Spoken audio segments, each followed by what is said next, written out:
It all starts on a dark and stormy night, as most tragedies do. Our story begins with a girl left for dead in the pouring rain. Suddenly, her eyes snap open. The fire meant to consume her is sputtering out. She looks down in a daze. Wait, why are her hands so tiny? The last thing she remembers is a terrorist attack on a plane, a massive explosion, and then nothing. But now she's awake in the middle of a creepy forest. And then it all comes flooding back. She's been reincarnated as Zai Muyan, the daughter of a disgraced official. Not only did she survive the crash, she was reborn into the body of this poor little girl who was on the run with her family. Suddenly, she hears a noise. Someone's coming. She has to get back to the village. But it's too late. Hooded assassins are right on her tail. Our girl takes a deep breath. In her past life, she was a first-class doctor, and she will avenge this body's previous owner. She knows martial arts, but this tiny frame is too weak. Her only option is to run. She sprints into a spooky, dilapidated building when a bad feeling crashes down on her. Yay, that's not a good sign. And of course, there's a giant, horrifying spider blocking her path. But the spider is the least of her problems.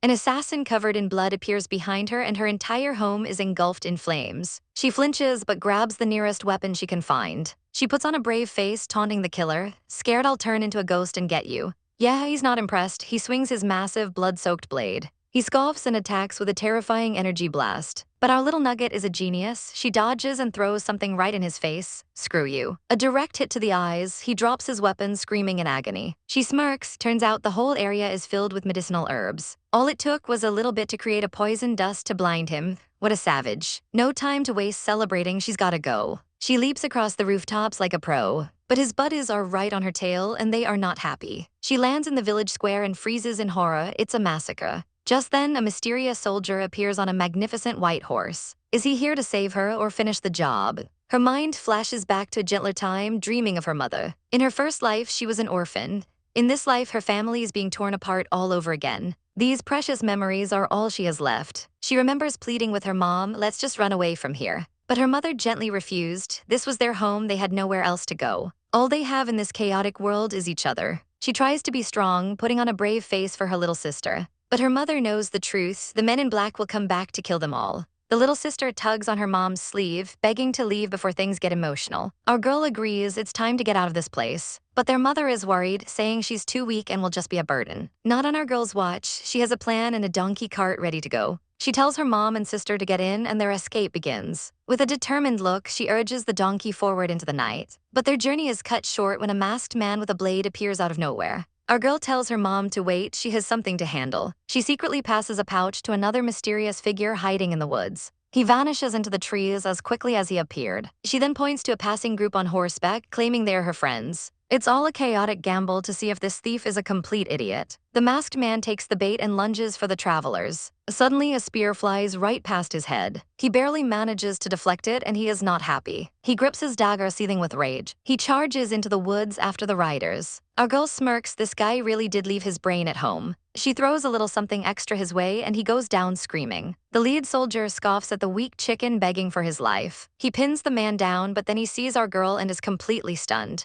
He's baffled, wondering if she's some kind of secret weapon. Our girl gets flustered by the intense stare and tells him to stop. She quickly recovers, acting all innocent when he confronts her. She claims the poison was just for self-defense, nothing to see here. Intrigued, the soldier declares that fate has brought them together. As a gift, he offers her the defeated assassin. She tries to politely decline this generous offer. He gives her one last intense look as she quickly retreats to her cart. She snaps the reins, trying to get away from this chaotic situation. But something feels wrong with the cart. She pulls to a stop, the wheels making a strange sound. Her sister peeks out, asking why they've stopped. Our girl just tells her to stay inside. A moment later, her eyes go wide with shock. She whips her head around, her expression hardening. She orders her sister to get back in the cart and not come out. Because they've been followed, she grabs a massive cleaver ready for a fight. She yells a final warning to her mother. Inside the cart, her family trembles in fear. She screams for them to get back as a new threat appears. A volley of arrows rains down on them from the darkness, but they all bounce off some kind of invisible shield protecting the cart. Our girl peeks out, completely bewildered by what's happening. An assassin lunges from the shadows, ready to strike, but he's blocked at the last second by the handsome soldier from before.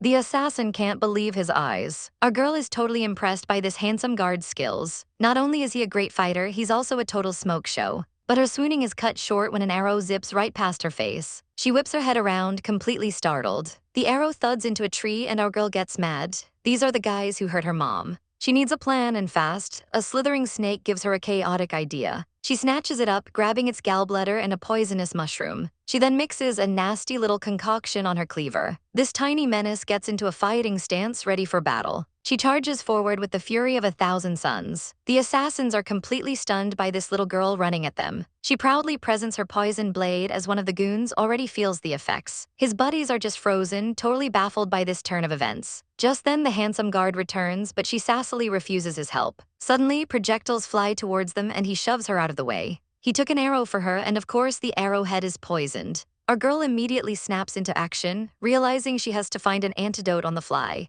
His soldiers just stand there, staring like useless lemons. She screams at them to stop staring and help her out. They finally get their butts in gear and start a fire. Our girl nervously searches the woods for the right medicinal herbs. She prepares to treat the wound, biting her lip as she tears his clothing. She hands a dagger to one of the soldiers, giving him specific instructions. He threatens her, but she claps back, telling him to let his master die then. The soldier, realizing she's his only hope, reluctantly backs down. He chews the herbs she found and agrees to help with the procedure. She quickly barks out orders, trying to keep her cool. With no other choice, she rips a piece of her own sleeve for a bandage. She applies the medicine while the soldiers watch, sweating bullets. She confidently declares he'll wake up in 2 hours. But secretly, she worries her crude treatment wasn't enough. Morning finally arrives. The handsome guard is still unconscious. One of the soldiers draws his sword, clearly blaming our girl. She's exhausted and starts to cry, thinking he isn't going to make it. She believes she's about to be killed for failing. But just then he groans, he's waking up. She turns to the soldier with a triumphant smile. "See, I told you he'd be fine."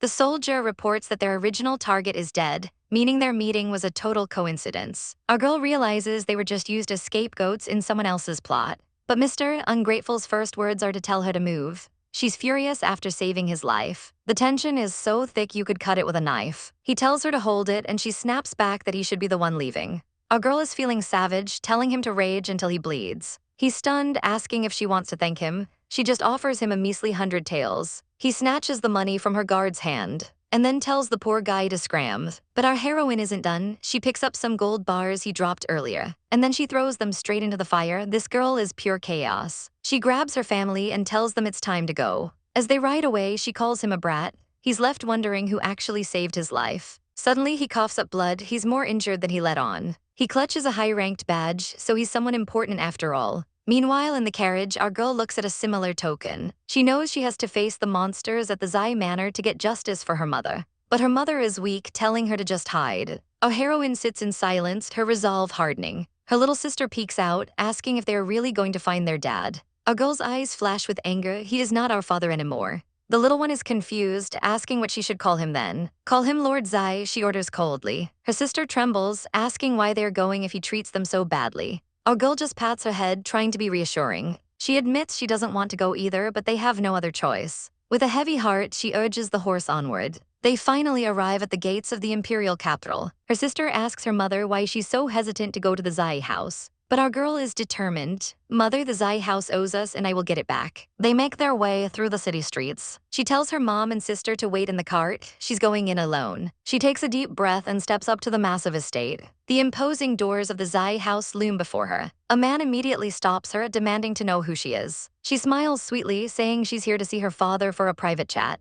And then she just waltzes right past him. The man is completely stunned by her sheer audacity. She gives him a smug little tusk. This girl is fearless. She slams a knife on the table to get his attention. What a power move. He's speechless. She just stares him down, daring him to make a move. He starts coughing, weakly telling her to leave before the old lord returns. But she calls his bluff. She knows exactly what the old lord is up to. She drops a bombshell about his afternoon naps with other women. She brings up all the past drama with his jealous concubines. And then she goes for the kill, questioning how a maid rose through the ranks so quickly. He finally snaps, telling her to leave before he gets nasty. Our girl just giggles. "Our past relationship, you mean when you threw us out?" She declares she's here as a maid to collect 5 years of living expenses. She lays out their meager lifestyle, making him feel the guilt. With a devilish glint in her eyes, she holds out her hands. "This amount will do." The old man is absolutely fuming, telling his man to go get his lordship. But our girl is feeling satisfied, demanding her lawful support fees. 10 taels of silver, chop chop. His subordinate whispers in his ear, probably confirming our heroine's chaotic demands. Suddenly, a bunch of goons stomp into the room.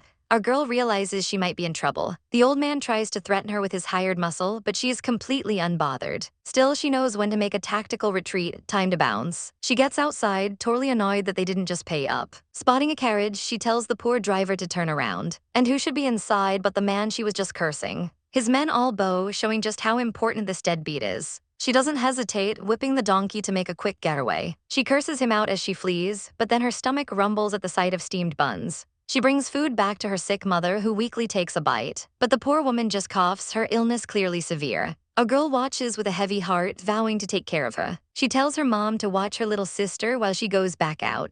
Her mother cries, calling the father heartless, but our girl is determined to get what they are owed. She tells her little sister to be good and promises to bring back money for a new life. That night, she returns to the massive estate, ready for round two. She is filled with righteous fury. They will pay for what they've done. With a graceful leap, she easily clears the wall, avoiding the guards. And with a swish, she lands inside, taking out the guards in one fell swoop. Meanwhile, the deadbeat dad and his new wife are discussing our girl's earlier visit. The woman is suspicious, thinking she must have ulterior motives for showing up now. The man is clearly worried, but his wife tries to calm his nerves. Bam, our girl makes her grand entrance, announcing she's already dealt with his servants. He completely panics and calls for his men, but only silence answers. They are both stunned speechless by her audacity. She pulls out a letter, presenting it as proof that he sent assassins to kill them. She asks with a smirk if he'd like to confirm his own handwriting. He clenches his fist, absolutely seething with rage. He tries to intimidate her, demanding she get out of his house. But our girl just giggles, knowing she has him right where she wants him. She casually brings up the killers he sent, mentioning they're now back. Then she presents her trump card, a wooden tablet the assassins carelessly left behind. It's a tablet bearing the family name, Zai Busted. This is just a copy of the evidence she had written down, of course. And for her safety, she's made many copies. If she dies, his dirty laundry gets aired. She even has the nerve to diagnose his high blood pressure from the shock. This girl is savage. She doubts anyone would want a sick man's wealth anyway. He's about to lose it, lunging at her in a rage. But she easily dodges, dropping another threat about how he framed her grandfather. She finally gets to the point, 100,000 and she'll be on her way. And with a final smirk, she tells him she'll be back tomorrow to collect. Our girl gives a final piece of advice, telling the Lord to watch his health. Meanwhile, her own situation is the talk of the town. People gossip that she's being spoiled on a sick man. They say there's no pity for her, remembering what Lord Zai did to the Lees. Our poor heroine overhears every single word from inside her carriage. She glances over at the man she's supposed to marry, knocked out cold. She starts connecting the dots. Why would someone monitor them so closely just for an assassination? Could it be about the marriage the king arranged? Or maybe it's connected to the Lees? But ultimately, she knows money is always the real motive. Deciding she needs answers, she sets off to check on this Zai Angfel. But she's stopped dead in her tracks. It's him, the blindfolded, silver-haired pretty boy from before.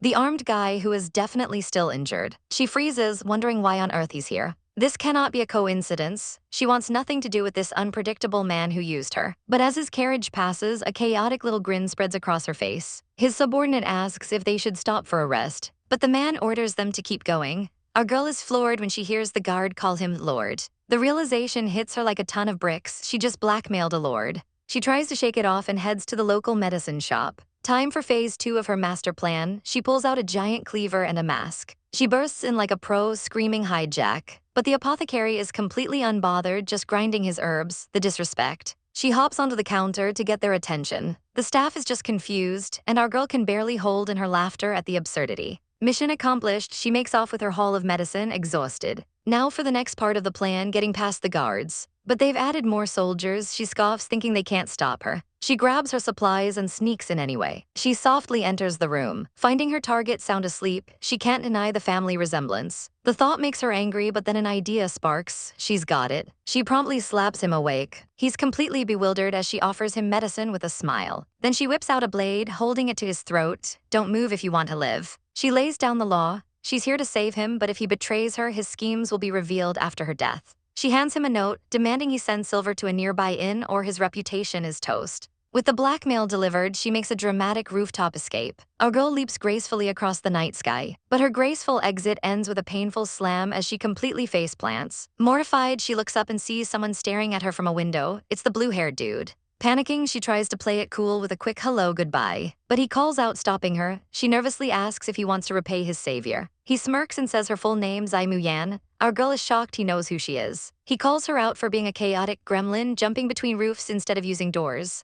He's not mad, he's impressed. She tries to play it cool, offering to repay him for his troubles. She even flashes him a cheeky thumbs up and some puppy dog eyes. But this ice prince is completely immune, calling her shameless with a deadpan stare. Our girl is furious, demanding to know why he won't just let her leave. He just gives her this infuriatingly smug little smile. He announces he's here to visit the sick left lord as a guest of his daughter. Suddenly, his attendant starts screaming at her to kneel before the fifth prince. Our girl's brain completely short-circuits. The fifth prince, it can't be. Then the memories come flooding back, it's him. She flashes back 2 years to a time she was picking vegetables with her mother. Her mother tripped, falling hard to the ground to protect her. Her mother revealed a secret engagement to the fifth prince, a man who would keep her safe. This cold, blue-haired man is her fiancé, assigned by the late king. Realizing the chaotic situation she's in, she quickly blurts out her name and tries to escape. She throws up a peace sign and makes a run for it. He watches her flee, a curious smirk on his face. This girl, he thinks, is not simple at all. Meanwhile, in the shadows, an assassination order from Lord Zai is circulating.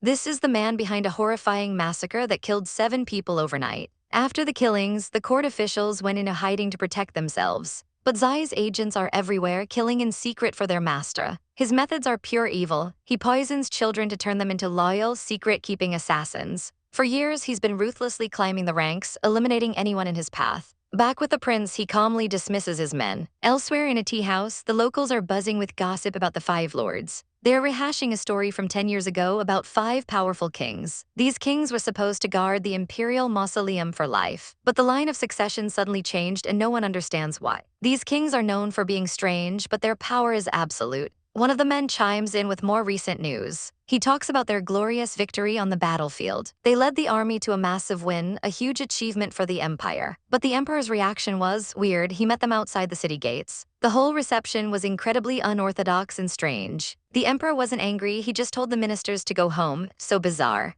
The men agree that the politics of the court are a confusing mess. But one thing is certain, any royal engagement now depends on the whims of these 5 kings. They are the ones who hold all the power now. And with a man like Mr. Zai involved, things are about to get real messy. The 5 emperors have officially returned to the capital. An old official tries to stop our prince, who gives his name as Wang De. The official's face goes pale. This is bad, very, very bad. He immediately drops to his knees as the prince pulls out an imperial token. The man is terrified he's made a fatal mistake, but the prince calmly tells him to stand. The official then passes on a cryptic message, warning him to be careful of the king's strange tightness. The old man schemes to test the king by inviting him over. But a mysterious blue-haired man appears, and the housekeeper immediately recognizes him. The man introduces himself as Wang De. He then drops a bombshell. The king already knows Zai Muxun has returned. As the housekeeper reels, Wang De casually drops a wooden token. The man panics, realizing it's a special token, not a simple order. He immediately drops to his knees in a panic. "Lord," he cries out, completely shaken. Wang De simply tells him to give the token to his master. The housekeeper is still frozen in absolute shock. The prince's man then turns, leaving him trembling on the floor. He picks up the token, realizing he has to report this disaster immediately. He stumbles back to the mansion, his legs giving out from pure terror. His subordinates are baffled by his sudden breakdown.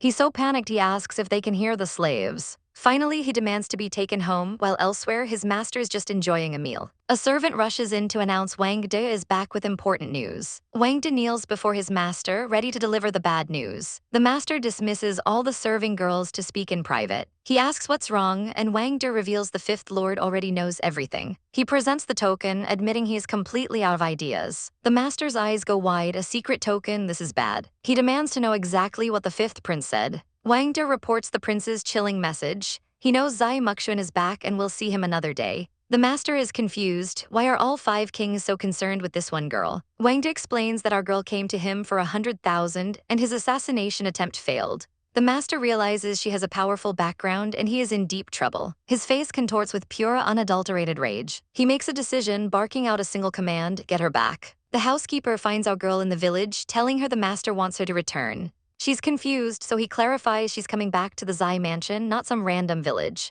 He lays on the guilt trip thick, claiming the master misses her so much he's become ill. Our girl is not buying it. "Aren't you guys trying to kill me?" she asks bluntly. The housekeeper gets super awkward, suggesting they talk about it later at the mansion. He then pulls out a little gift to sweeten the deal. Her eyes immediately start to sparkle. He opens the bag to reveal a pile of shiny silver, and just like that, she's sold. She cheerfully waves him off, telling him to let the master know she's on her way. After he leaves, she contemplates her next move with her mother. Her mom bumps her head as the cart they are on jolts. Our girl explains they're not going back to the village just yet. Her mother panics, thinking they're being chased again, but our girl calms her down.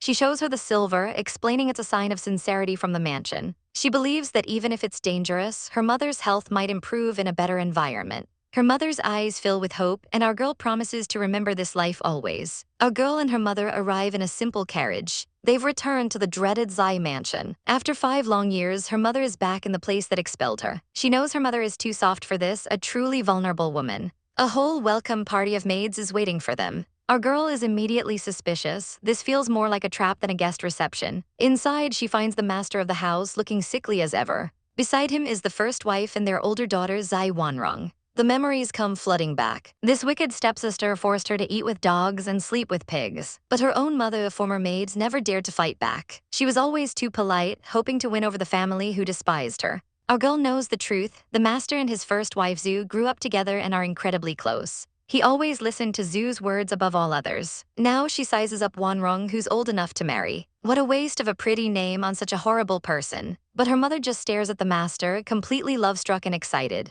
Our poor girl sighs. Her mother is still so pathetically in love with this man. She remembers the story of how her mother, the daughter of a minister, was once known as the beautiful Miss Lai. She fell for Zai Yang at first sight, completely smitten by his charms. The Zai family, just lowly merchants, jumped at the chance for a political connection. Within a month, her parents were married. It seemed like a fairy tale, until her mother was wrongly accused and her husband did nothing to save her. Back in the present, our girl cuts straight to the point. Why did you call us here? The first wife Zhu immediately screeches at her. Ill-bred child, kneel before your parents. Her mother and little sisters start to kneel, but our girl isn't having it. She refuses to acknowledge this woman. She steps in front of her mother, shielding her. Don't abuse your position, she warns. Zhu completely loses it. Bitch, guards slap her. But our girl stands tall. Who has the guts? She challenges. She unleashes a verbal smackdown, declaring she's not part of this family and Zhu has no right to speak to her. The wicked stepmother and stepsister are left completely speechless. Her own mother tries to apologize, but our girl tells her not to be afraid. Then she turns back to Zhu with a savage smirk. I called you a dog and the prime minister didn't correct me. What are you so riled up about? Zhu is about to explode when the master finally speaks. Shut up. He tells his wife it's not her place to speak, then turns his cold gaze on our heroine. You lowly peasants were only invited as a warning. He tells them to get far away or else. Our girl smirks, or else you'll send assassins after us like you did before. The master warns her to stay out of it, but Zhu looks absolutely terrified. The confrontation reaches a boiling point. Zhu desperately pleads with her husband, but it's no use. The stepsister sneers, saying our girl is finally getting some brain cells. She smugly adds that our girl only knows how to cause a scene. Her father offers them a courtyard as if it's some grand gesture. But our girl sees right through it. She has business with the prime minister and shoves past her stepmom. Enraged, the woman screams at her, calling her a slut just like her mother. She goes in for a slap, but our girl is way too fast for that. And she returns the favor with interest. A satisfying smack echoes through the hall. Our girl smirks, asking if she ever expected this after 5 long years. Her father, ever the useless one, calls her a joke and tells her to get her mother out. The stepdaughter starts her crocodile tears, blaming our girl's real mom for everything. She sobs about how her mother will grieve if that woman ever returns. The father dismisses her, but she clings to him, begging for pity. She whines about how they've been wronged for so many years. But our girl isn't buying this gentle act. She knows it's all a trick. She calls them out on their hypocrisy, asking if the Zai manor only talks of rules but doesn't follow them. The stepsister glares, absolutely fuming. A silent battle of wills ensues between them. Dad just sighs and waves them off. Our girl lets out a cold smirk. She turns to her own mother, asking if she wants to stay here. She knows it's a trap, but her family needs a place to recover. She'll endure it for now. A servant is ordered to escort them to their new home. He leads them across the courtyard. Our girl looks back, a storm brewing in her eyes. She remembers how her mother waited all these years just to come back. Suddenly, another noble lady and her twin nieces arrive. The woman who got slapped is shocked. She was promised she'd be the only one. The servant stammers, but our girl cuts him off. She decides talking is boring. It's time for some physical expression. She gives the 2 little brats a mighty shove. They go flying, and everyone is absolutely stunned. The twins immediately burst into tears, wailing like babies. Our girl finds this immensely satisfying, payback for all the times they bullied her. She turns to her mother and says plainly, they bullied me. The girls immediately tattle, blaming our girl's family for starting it. Their mother just smiles sweetly, saying our girl is just being mischievous. The lady reaches out, trying to act all chummy. But our girl hits her with the ultimate shutdown. Mother, I'm hungry, a savage move. She announces they're leaving, and her mom quickly agrees. They walk away, leaving the drama club to stare after them. The servant shows them to their room, a simple little place. It might be shabby, but it's clean and way better than sleeping outside. A girl tells her mom to rest while she goes to get medicine. Her mother warns her to be careful in this dangerous place, while her little sister begs to leave. She tells her sister to be good, promising they'll only stay here for a little while. She tries to cheer the kid up, reminding her that at least the roof doesn't leak. The little sister immediately complains about their new shabby home. A girl tells her to suck it up, their mother is sick and needs rest. She gently tucks her mother in, promising things will get better. An old woman arrives, and our girl recognizes her as Nanny Zheng from the old manor. Nanny Zheng explains the family's tragic downfall after the master's business failed. The new master sold off everything but kept this house and took her in. Our heroine tells her mother to rest while she goes to investigate.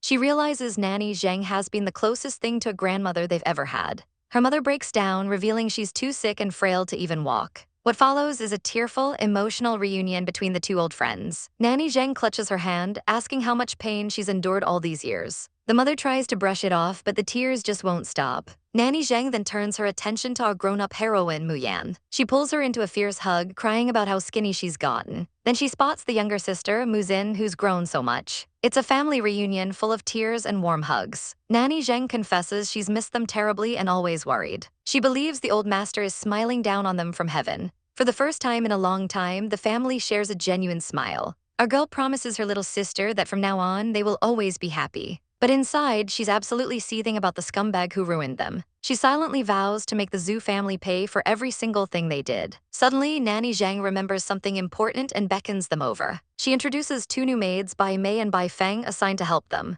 Nanny tells them to come to her if there are any problems. She instructs the maids to serve the madam and young Mrs. well. But our girl immediately catches one of the maids, Bai Feng, staring her down. The maid makes a snide comment about her being the girl His Highness wants to meet. And bam, our girl feels that backhanded compliment like a slap to the face. Not missing a beat, she puts the new maid in her place, ordering her to fetch coals. She sends the disrespectful servant scurrying away. You love to see it. Then she turns to the other maid and orders her to boil water for a bath. The maids are clearly not used to manual labor, but they obey. Nanny Zheng looks worried, saying these servants are not used to this kind of work. She offers to find new ones, and our girl asks who sent them. It turns out they're personal servants from the new madam. Of course they are. Our girl plays it off, but she knows this is a power move. But she just smirks. She has her own special ways of dealing with spies. Changing the subject, Nanny drops a bombshell. It's time to talk about marriage. Our girl panics. She's only 11, then she realizes which prince they mean. Nanny confirms the fifth prince specifically asked to meet her. This arranged marriage is clearly a very big deal. Our girl realizes this engagement was meant for the other family's daughter, but now it's hers. She knows that without this connection, her family would be completely destitute. Meanwhile, the new maids are already gossiping, saying the fifth prince is too good for her.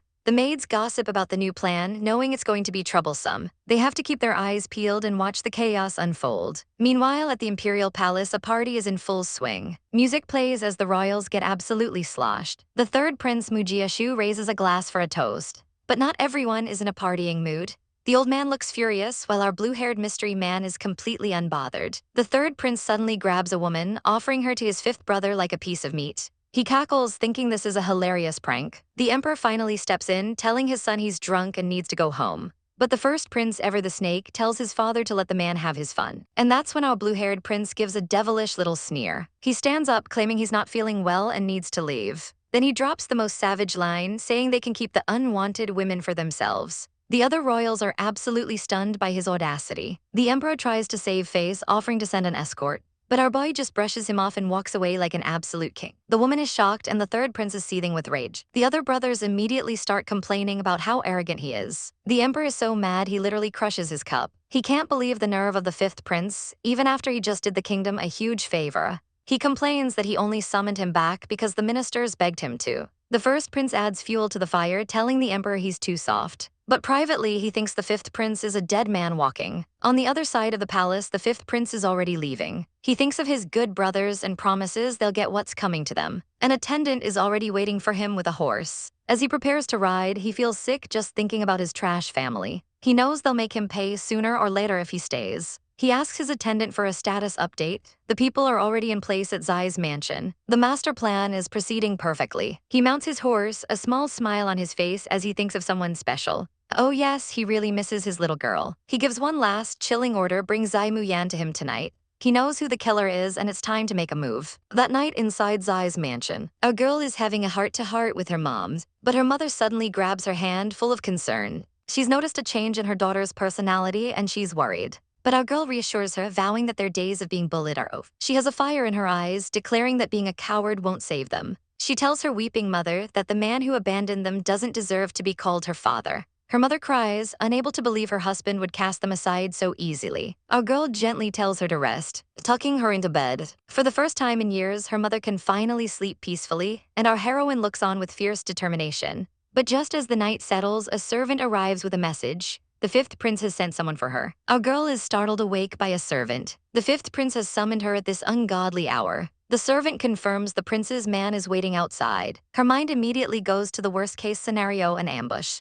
She tries to get out of it, but the servant begs her not to keep the prince waiting. With a heavy sigh, she agrees and follows him out. She walks through the estate, her mind racing. But of course, her lovely stepmother and stepsister are lurking about. The servant wisely advises her to just ignore their existence. The daughter is already whining about how annoying our girl is. But her mother reminds her that our girl is still the one with the royal engagement. They finally arrive and the servant points the way. She tells him not to wait up, not wanting to disturb her family. He's amazed by her transformation. The timid girl he knew is gone. In her place is a brave, modern soul. He knows the peaceful days in this mansion are officially over. She meets the prince's attendant, who has a sharp tongue of his own. He gestures for her to get in the sedan chair, but she's not feeling it. Our girl crosses her arms, refusing to be forced into anything. The attendant just sighs and says he'll go back then, which totally catches her off guard. He then points to a nearby tower, which is clearly a brothel. This dude really wants to embarrass her by meeting in a place like this. But our girl, ever the queen, just smirks and says, "Let's go."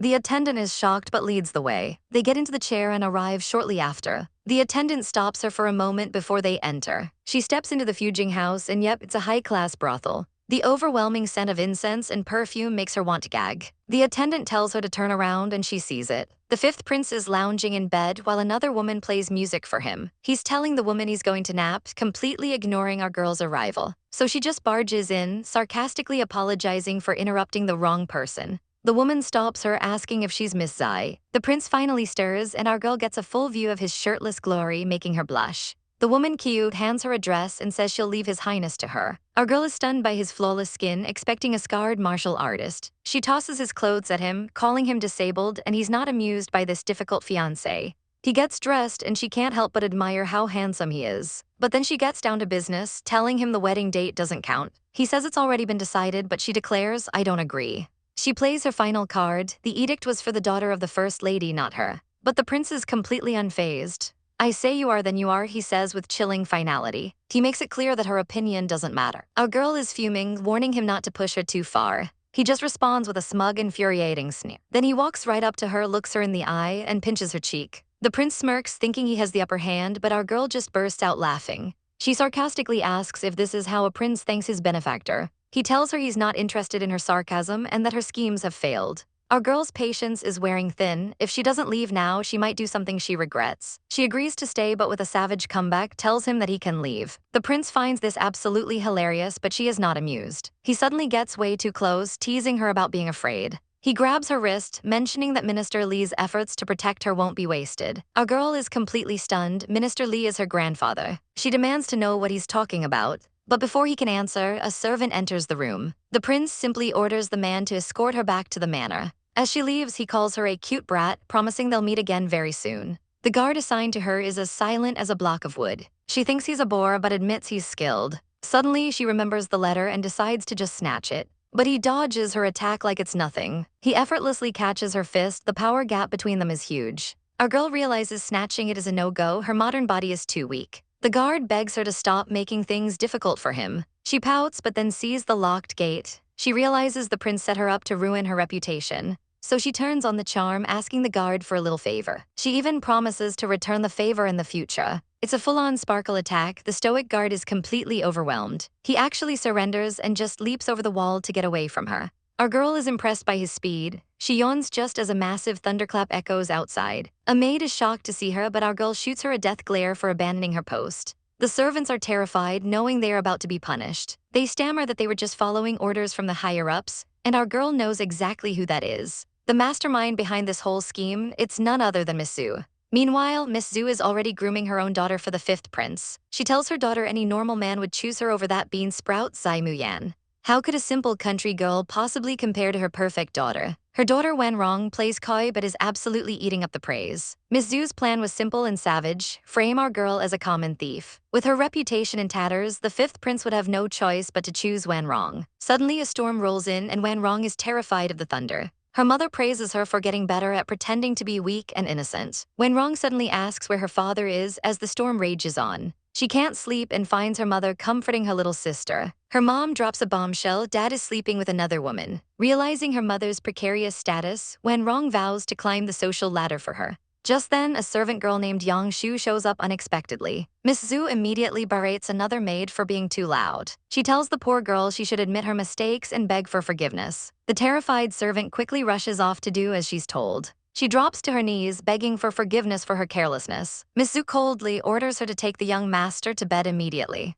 The maid literally smashes her head on the floor, drawing blood in her apology. Miss Zhu thinks her son is too little to understand the power play he just witnessed. With her plan in motion, she feels confident she can take down all her rivals. Meanwhile, our poor heroine is running home through the pouring rain. She's confused when she sees a light still on in her room. She quietly approaches the door, completely soaked. She feels a wave of guilt, realizing her mother waited up for her. Tears well up in her eyes. How could she face her after being so late? The door slides open and her mother is standing there waiting. Her mom isn't angry, just worried that she's soaking wet and cold. She wants to prepare a hot bath, but she's moving so slowly. Our girl notices her mom looks pale and unwell. Suddenly, her mother sways, getting dizzy and about to collapse. Her mother tells her to get some rest, but our girl has other plans, telling her mother she'll check the side room. Time to deal with the spies. She bursts in demanding water, but the maid is fast asleep. So our girl gives her a rude awakening with a savage ear twist. The maid shrieks, absolutely furious. The other spies are shocked, but our girl knows she needs to establish dominance. With a terrifying glare, she asks if she needs to repeat herself. The maids scramble to obey her every command. She smirks, knowing they're no match for her, and puts them to work.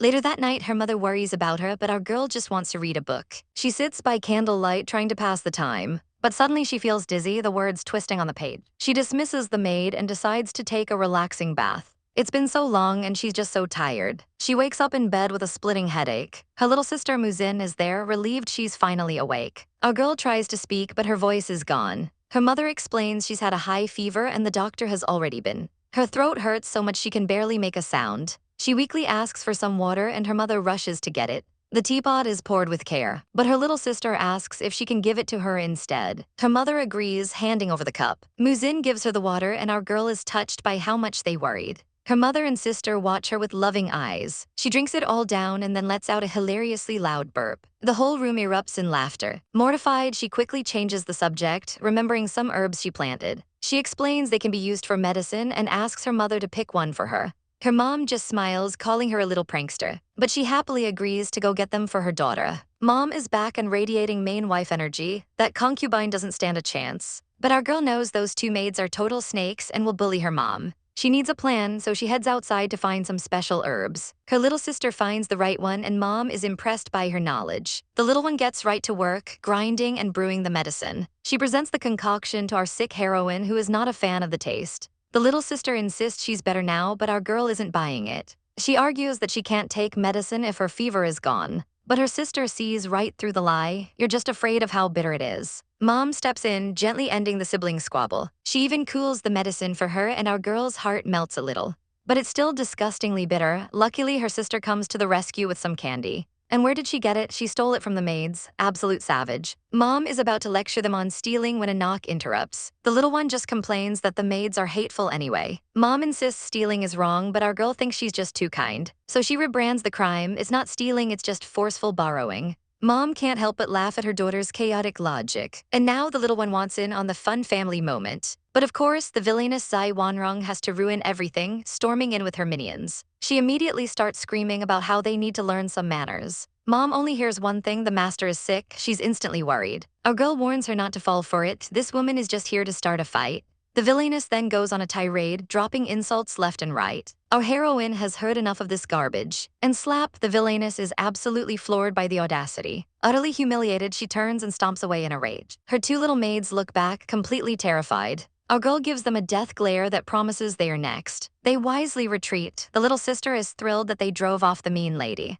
But our girl sees her mother is still heartbroken over that awful man. Mom admits returning to this house was a mistake and a source of pain. She sadly retreats to her room, her shoulders slumped in defeat. Our poor heroine wants to comfort her but doesn't know how. She watches her mother's lonely figure walk away, feeling helpless. That's it, she vows to take back everything that belongs to them and make those people pay. Later that night, she gets ready for bed, complaining about the rock-hard ancient pillows. She closes her eyes, determined to start fresh tomorrow. The next morning, she wakes up to a wonderful surprise on her table. New clothes, she quickly puts them on, hoping they fit. It's a perfect fit, simple but cute, and she feels amazing. Our girl twirls, just happy to finally have something new to wear. Her mother knocks, asking if they're up yet. Our girl and her little sister are ready to go to the garden. The little one is immediately dazzled by her sister's new clothes. Everyone is looking gorgeous today, a total glow up for the whole family. They decide to take a nice walk, with our girl looking more beautiful than ever. The backyard is a picture of domestic bliss. Our heroine has never seen such a beautiful part of the estate, but she's getting a little tired and spots a pavilion where they can rest. They head towards the little gazebo looking for some peace. But just as they sit, they hear someone screaming their lungs out.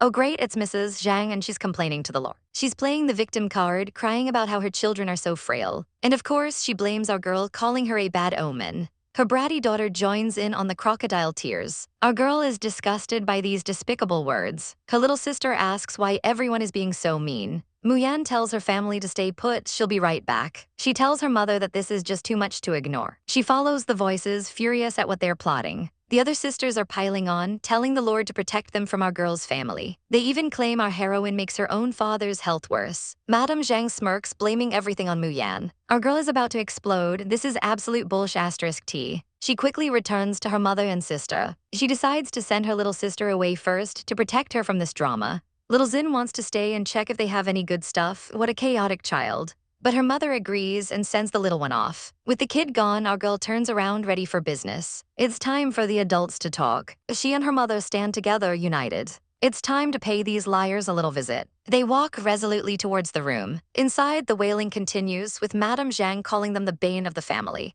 Her mother hesitates, suggesting they go back, but our girl is done running. She grabs her mother's hand, determined to end this bullying. She declares that the House of Zai will not be pushed around anymore. She bursts in, asking why they're causing a scene with guests around. Everyone turns, completely stunned by her sudden entrance. She shoots them a creepy sweet smile that shuts them right up. The two nasty sisters can only sneer, not even trying to hide their hatred. But our girl is a new woman, she won't be treated like dirt anymore. Unbeknownst to them, a mysterious man with blue hair is watching from the roof. He smirks, thinking this will be a good show. Turns out, he's the one who sent a letter to stir up all this trouble. He was just hoping for some drama, and he got it. And he knows exactly who our girl is, his future princess. His sharp gaze falls upon her. She suddenly feels a chill and whips her head around, startled. But when she looks, there's nobody there. Our girl gets a paranoid shiver, feeling like someone is watching her. She decides it's time to teach this peeper a lesson. Up on the roof, a mysterious man smirks, while down below, the mean girls make their move. They immediately start trash-talking, calling her a wild child for not knocking. But our girl claps back with pure savagery, asking if their mothers taught them to backstab people. The green-haired girl is absolutely shook by the comeback. She immediately calls for her master, crying about this absolute bitch.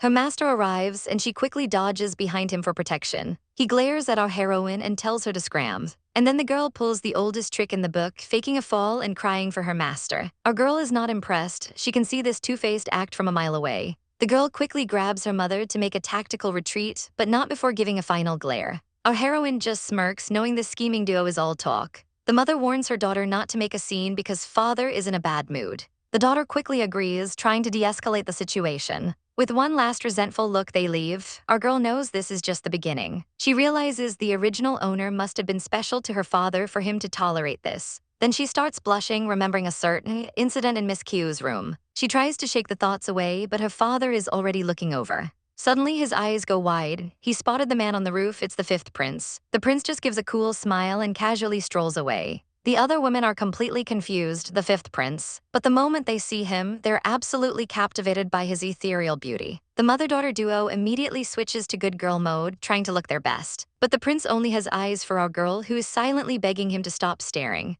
The other ladies are fuming. How dare she have such an attitude in front of his highness? They seethe about how annoying and immature she is. The prince completely ignores them, walking right past to address our girl's father. Lord Zai stammers out an apology for the family drama. The prince just smirks and invites himself in, noting that Lord Zai doesn't sound very sorry. He compliments the size of the house, making the lord sweat bullets. Walking in, he glances around and declares that the little Muyan is very cute. Our girl is immediately on guard. What is this guy's angle? Lord Zai nervously orders some tea for their esteemed guest. The prince just keeps staring at our heroine with an unreadable expression. A whole 2 hours pass in this awkward silence. The prince then compliments Lord Zai's beautiful wives and daughters who are visibly trembling. The mother is about to lose it. They've been stuck in a bowing position for 2 hours. She desperately makes eye contact with her daughter for help, which our girl finds hilarious. The daughter shoots her a look that says, "Shut up." Finally, the mother can't take it anymore and fakes being unwell to escape. The father sternly orders his other daughter to help her mother back to her room. The two of them scurry away, finally free from the tense atmosphere. The prince cheekily asks if he arrived at a bad time. He sips his tea and casually mentions he should probably not visit after all. Lord Zai immediately panics, knowing he can't afford to get on the prince's bad side. The new girl smashes right into the fifth lord, but she's not sorry at all. Her mother tries to keep her in line, but our girl is distracted by all the eye candy. Mom sighs, telling her to stop being so thirsty around handsome men. Our girl just ignores her with a big, dramatic stretch. This sets off the other ladies, who can't believe her terrible attitude. She just huffs, completely over their nonsense. "Let's go." The mean green lady sneers, telling her to stay out of her way. Our girl fires back that the prime minister won't help them, and the mother snaps. She lunges forward, aiming for a satisfying slap to the face. But our heroine is way too quick and dodges like a pro. The mom completely loses her balance and eats the floor. Everyone is stunned, the mom is humiliated, and our girl is trying not to laugh. The daughter rushes over, immediately blaming our girl for her mother's fall. Our girl just clears her throat, playing it cool, totally not her fault. The mother gets up, fuming and vowing to get her revenge. And here come the waterworks from the daughter. "How could you do this?" The mother kneels dramatically, begging her daughter to rise. The Oscar goes to. She glares at our girl, promising to make her pay for this humiliation. She lunges again, completely losing her cool. "Let me go, I'm gonna beat her to death," she screams, looking totally unhinged. Suddenly, they all drop to their knees. The mom immediately starts playing the victim to her husband, the prime minister. She cries that she just wants an explanation for this disrespect. But surprise, the prime minister walks in, saying he saw the whole interesting show. Our girl points them out, calling them on their terrible acting. She gives the prime minister a knowing smile. The mom tries to keep the tears flowing, but the jig is up. He's not having it, he just coldly tells them to go back. He warns them that if this drama gets out, they are completely on their own. The mom is horrified, her scheme has backfired spectacularly. Her daughter quickly tries to do damage control, apologizing for the scene. They're both trembling, knowing how badly they messed up. The daughter bows gracefully and asks to be excused. As she leaves, she gives a sneaky little wink to another lady in the room. Everyone quickly clears out, leaving the prime minister alone. Our girl is so bummed the show is over, she was just getting into it. The other ladies whisper that at least the lord saw our girl's savage side. Our heroine gives a smug little smirk, time for her mic drop. She announces that she and her mom will be leaving now, but not before saying this house is too loud and might damage her mother's health. Ouch. Her own mother is shocked by her boldness. She grabs our girl's sleeve, trying to stop her. Our girl feigns being hurt, and her mom immediately defends her to the lord. Her poor mother feels a pang of guilt, thinking our girl is always causing trouble for her sake. Our heroine turns to the lord with a sweet smile, completely changing the subject. But her inner thoughts are cold. She'd rather her mother give up on this man than be hurt again. Our girl tries to get her mother to leave, looking completely flustered. The fifth lord watches them go, intrigued by this strange girl who has suffered so much. He finds it interesting that she didn't even spare him a single glance. Back in her courtyard, Muyan is happily watering the plants she's been tending to. These are special herbs she believes will finally cure her mother's illness. Suddenly, her little sister runs up, asking if their awful dad caused any trouble. But when Muyan calls out to her mother, she gets the ultimate cold shoulder. Her sister is confused, asking what's wrong with their mom. Muyan puts on a brave face, telling her everything is fine. But inside, she feels a pang of guilt, knowing her mother's anger is deeper than her sorrow. It seems this healing journey is going to be a long one. Deciding to give her mom some space, she turns, only to find the fifth lord has appeared out of nowhere. She immediately calls him out for trespassing, but he's completely unbothered. He smirks, saying he knew they'd meet again soon. Our girl is at a total loss for words. Then he starts walking towards her and the panic sets in. She tells him to stay back, but he backs her into a corner and declares, "You are my concubine." He gives a smug little smirk, and our girl gets lost in his mesmerizing eyes. As he leans in, she completely freaks out, and then he just grabs her and leaps into the air. Our poor heroine is terrified, clinging to him for dear life. They're soaring through the sky, and despite her fear, the wind feels nice. He glances down, a little surprised by her reaction. A small knowing smile plays on his lips. They land gracefully in a stunning field of lavender, a classic romance. He says her name, Zai Muyan. She's still completely dazed from the flight. He asks when she plans on letting go, and she realizes her hands are planted on his chest. In a total panic, she swears it wasn't on purpose. He just smirks and grabs her hands. Then nor do I, he whispers, pulling her closer. He places her hand back on his chest, teasing her about it. Taking advantage of me before we're even married, he purrs. He leans against a tree looking incredibly smug. He admits he underestimated her while she tries to calm her racing heart. He reveals what he wanted to show her, a beautiful sea of lavender. He confesses he's never brought anyone here before. Our girl is stunned, remembering her love for lavender from her past life. She accidentally says something out loud and he immediately questions her, but she plays it off. Our girl tries to make small talk about some lavender, but the prince immediately corrects her, calling it Roland grass. She offers to take some home, showing her softer side, but his mood suddenly turns dark as he forbids it. She's confused, thinking she must have made him angry. He glares at her, ordering her to forget everything she saw. She quickly agrees, deciding to get out of there ASAP. He vanishes in a flash and her little sister pops out, saying their mom is looking for her. She finds her mother lying down, lost in painful memories. The mom recalls how their father cruelly cast them out of the family. Seeing her mother in pain, our girl decides to give her a gentle leg massage. Her mom opens her eyes, thinking it's her other daughter, Muyen. But when she sees our heroine, she coldly tells her to let go. Then she completely snaps, screaming, "Kneel." Our poor girl is shoved, staggering in shock. Her mother has become terrifyingly strict, demanding she get on her knees. She quickly obeys, realizing she's crossed a major line. Her mother reminds her to never blame her father for what he did. The lecture is brutal, as her mom scolds her for disrespecting her father and the fifth prince. Our girl can only apologize, feeling the weight of her mother's disappointment. The mom finally softens, telling her to rest, but thinks the harshness was necessary. Defeated, our girl can only whisper, "Okay." She leaves the room, feeling broken. Just then, her sisters reveal they were eavesdropping, and they weren't alone. They point up, and there he is, the fifth prince, just casually listening from the roof. He isn't even fazed, telling her not to worry about him. He even gives a smug little smirk. Then, like a total show-off, he leaps from the roof. He lands right in front of her, his expression suddenly grim and unhappy. He reaches out just in time, pulling our girl into his arms. She yelps, complaining that he's holding her way too tight. He just smiles, patting her head and offering her a flower. She's completely taken aback by the sudden romantic gesture. She accepts the flower, her face lighting up with a genuine happy smile. And just like that, our blue-haired mystery man is totally captivated by her sweetness. He thinks to himself that she's a surprisingly cute girl, just like her mother was. But their moment is cut short when a guard arrives with news from the palace. The king has summoned him. He nods, understanding he has to go. As he turns to leave, he sees our girl is already distracted by a crystal, completely ignoring him.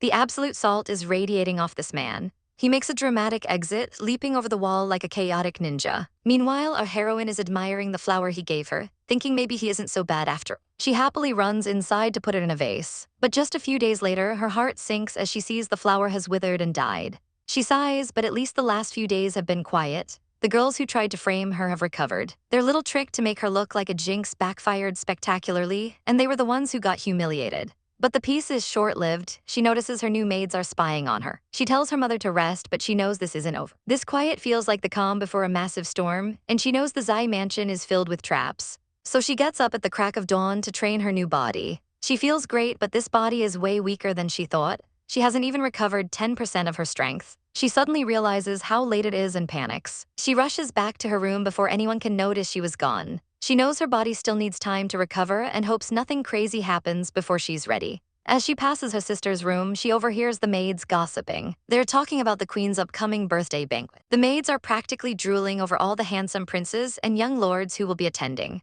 They snidely remark that the country bumpkins must be busy scheming. They laugh about how our girl and her mom are probably desperate to stand out at the party. One of them complains that it's a pity they have to serve them. They dream of catching a rich man's eye and becoming a mistress.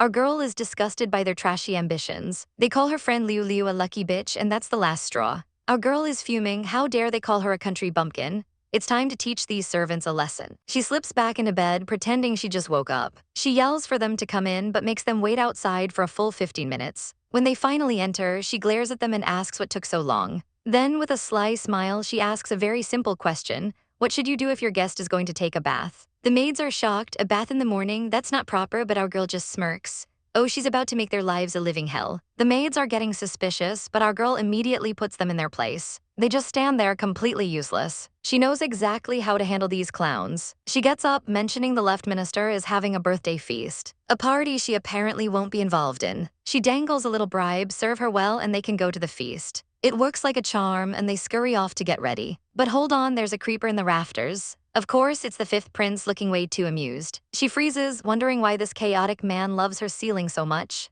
Then she remembers she's practically naked. He makes a savage comment about her being flat. Ouch, he just jumps down like it's nothing. He lands and tells her to get dressed, he's taking her somewhere. Our girl is suspicious but also a little intrigued. She changes and he holds out his hand for her. He whisks her away, flying through the air. And honestly, she feels kinda safe in his arms. They land and he announces their arrival. She opens her eyes, totally confused about where they are. But the setup looks oddly familiar. She gasps, this is Miss Q's room. The prince gives a little signal. Miss Q steps forward, presenting something to him. He says it's a gift for her and she needs to take a look. She's paranoid he's trying to poison her but pulls off the cover anyway.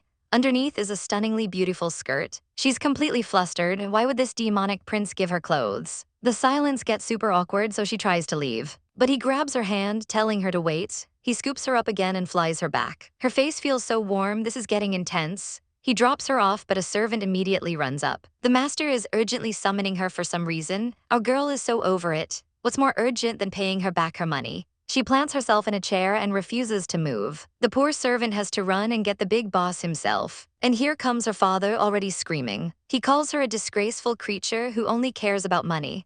He even has the nerve to blame her mother for not raising her right. Oh, he did not just say that, but just then her mother appears from the shadows. She reminds Mu Yan about a promise she made. A promise to be nice to this trash can of a father. Our girl is fuming. The prime minister scolds his wife for the daughter she raised. He orders Zai Muyan to follow him to the palace in 3 days. The old man just watches as our girl stands her ground. Her mother is ecstatic, thinking this is a good sign. But Muyan knows better. This man abandoned them and only feels disgust for her mother. She wants to tell her mom the truth, but a knock interrupts them. A servant has arrived to take measurements for new clothes. Our girl finds this suspicious. Why remember her now after all this time? The poor servant is clearly being pressured by someone else. And speak of the devil, the wicked stepmother appears to cause trouble. She asks what Muyan is talking about with a smug look on her face. Our girl claps back, pointing out her own mother and sister need new clothes too. She gives her the most savage little smile. The stepmother is completely flustered and at a loss for words. Muyan's mother begs her to stop, but the damage is done. The whole family looks ready to explode from the sheer audacity. Stepmom claims she's just worried they'll be disgraced at the feast. But Muyan calls her bluff. Why wait until the last minute? She lays down the law, dropping some heavy truth bombs. What would people say if they knew how this family treats their own? The stepmother is absolutely fuming while our girl keeps smiling.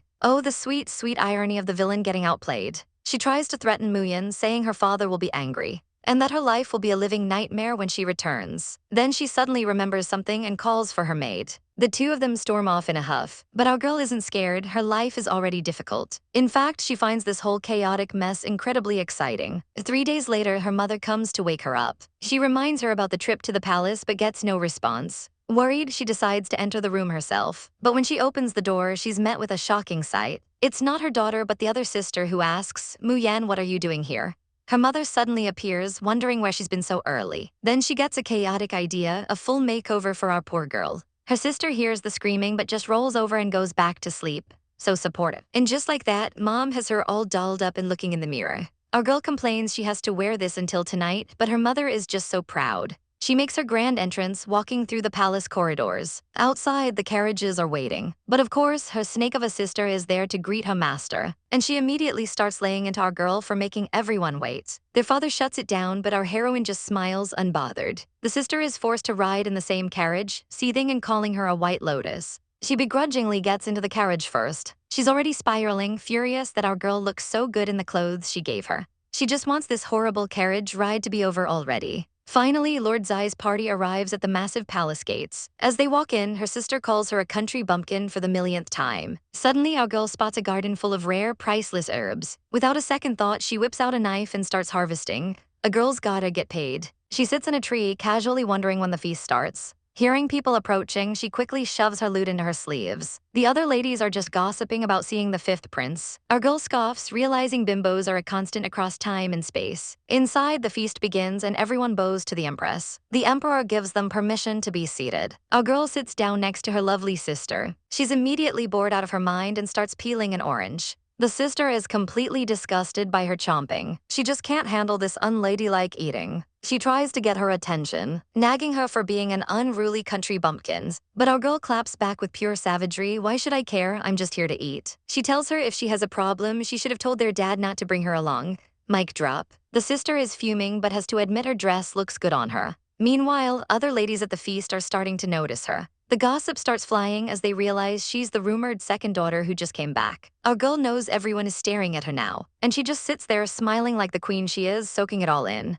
Our girl is so over this boring party and is already plotting her escape. But from across the room, two powerful men have taken notice of her. One is a total creep getting handsy with some poor lady. He asks his fifth brother what he's staring at so intensely. The prince just says nothing and chugs his drink, not giving him the time of day. But creepy uncle follows his gaze, and it lands right on our heroine. He smugly compliments the prince's taste in women. He even offers to make her his royal sister-in-law. The level of gross is off the charts. The prince can only offer a dry, sarcastic laugh in response. Meanwhile, every other woman in the room is practically drooling over the fifth prince. The heart ties are everywhere and our girl is just not having it. She thinks they're all ridiculous bimbos, but even she has to admit he's a certified hottie. The thought of these ladies seeing him shirtless is legitimately terrifying. Some other drunk lord calls for more drinks, keeping the chaotic energy going. The creepy uncle notes that many lords brought their daughters basically for a meat market. The tension between these three is so thick you could cut it with a knife. Suddenly, royal concubine Lee gets a bright idea. Let's have the young ladies perform.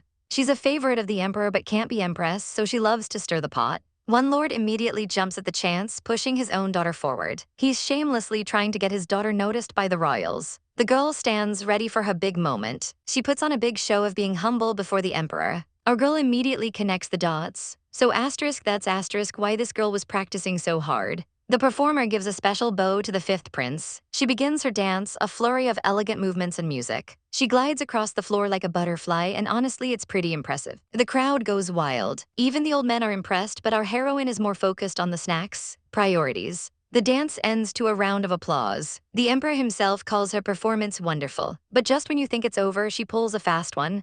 My sister Zai Muyan is even more talented, she says. Our girl is internally screaming. She knows a trap when she sees one. The sister shamelessly asks the emperor to let our girl perform too. The emperor is intrigued by the drama. He thinks our girl looks weak but allows it. She has no choice but to stand. She tries to laugh it off, saying her sister is joking, but this girl is dead set on sabotaging her. The sister piles on the pressure, saying everyone is just dying to see her perform. The mysterious blue-haired prince simply laughs at the unfolding drama. Our girl's sister lays into her, furious that she's engaged to the fifth prince. She then shoves our heroine out of the way. Just look at that smug, punchable face. But our girl isn't fazed. She silently vows to deal with her slowly. She then addresses the emperor, playing the humble card. She says she has no talent for dancing. Instead, she offers up a beautiful jade pendant as a gift for the empress. She even invites everyone to come forward for a closer look. The fifth prince suddenly realizes his own jade pendant is missing. His sister and her lackeys totally freak out, realizing our girl stole it from their father. But the wicked sister just smirks, eager to see our girl make a fool of herself.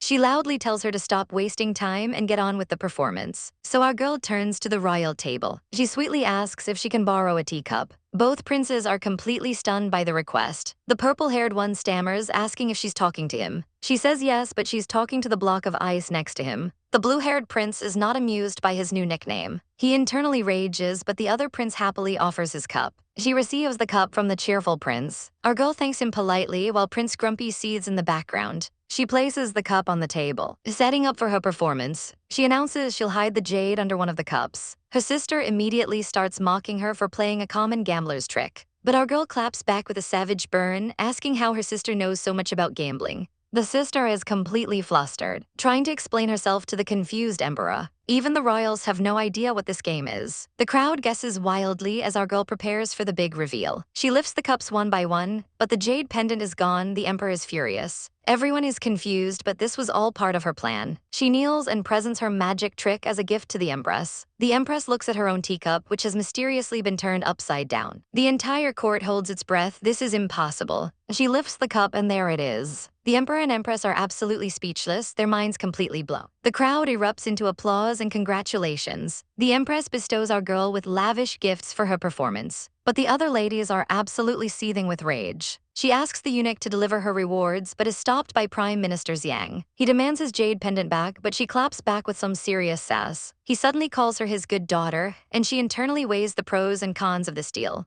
But her thoughts are interrupted by a handsome, blue-haired stranger staring intently at her. Another jealous rival appears, angry that our girl is sitting with the fifth prince. The party is getting stale, so our heroine decides it's time to bounce. She wanders into the imperial garden, knowing it's the perfect place for drama to go down. And right on cue, the mean girls corner her, accusing her of theft. Our girl is so done with this. What do you want now? She sighs. They accuse her of being an attention seeker who loves the limelight. The ringleader sneers, promising to make our girl regret everything. But our heroine just scoffs at their small tricks and literally turns her back on them. Suddenly, a strange vision flashes before her eyes. A man comforts a frightened woman. The vision ends and one of the mean girls collapses screaming, much to everyone's shock. Our girl feigns concern, asking if she's all right as the girl clutches her head in pain. She puts on a masterclass performance, acting completely innocent and confused. "Why should I apologize? She was the one trying to hit me," she declares, leaving them speechless. She plays the victim card perfectly, confusing her enemies with a fake sisterly act. Their little drama is interrupted by the arrival of the fourth prince. Our girl uses the distraction to sneak away and retrieve something she hid earlier. But the fourth prince catches her on the ground and questions what she's doing. He mentions her maids, and she remembers they were so excited they forgot their duties. Miles away, one of the maids sneezes, getting a weird feeling. Her friend dismisses it, but she can't shake the feeling of being watched. And she's not wrong, the creepy fourth prince was spying on them from a bush. Back to the present, our girl tells the prince to back off and talk nicely. He offers her money in exchange for her two maids, and her inner gold digger lights up. But then the old man staggers and leans right on top of her. Ugh, a creep. Our girl is disgusted, and the onlookers have no idea what is happening. Our girl is absolutely fuming, demanding to know what's happening. The eldest princess tells everyone to stop playing around and head back to the banquet. She warns the old man that his wives are looking for him, and the chaos is just too much. She tells her fourth brother to stop, but then spots someone lurking behind him. A mysterious voice says, "Sorry, I already saw everything." The princess just smiles sweetly, apologizing for letting them see the joke. Our girl has had enough and literally drags the old man away as he screams for help. With the drama over, the other ladies decide it's time to leave too. But as they walk, our girl gets a sudden sharp pain. It seems to have come from the lady in red. A friend asks her what's wrong, but our heroine plays it cool, even though it felt like a needle stab. She quickly realizes what happened. Thankfully, her own training prevented the needle from going in deep. She thinks to herself, "If you want to hurt me, don't blame me for being ruthless."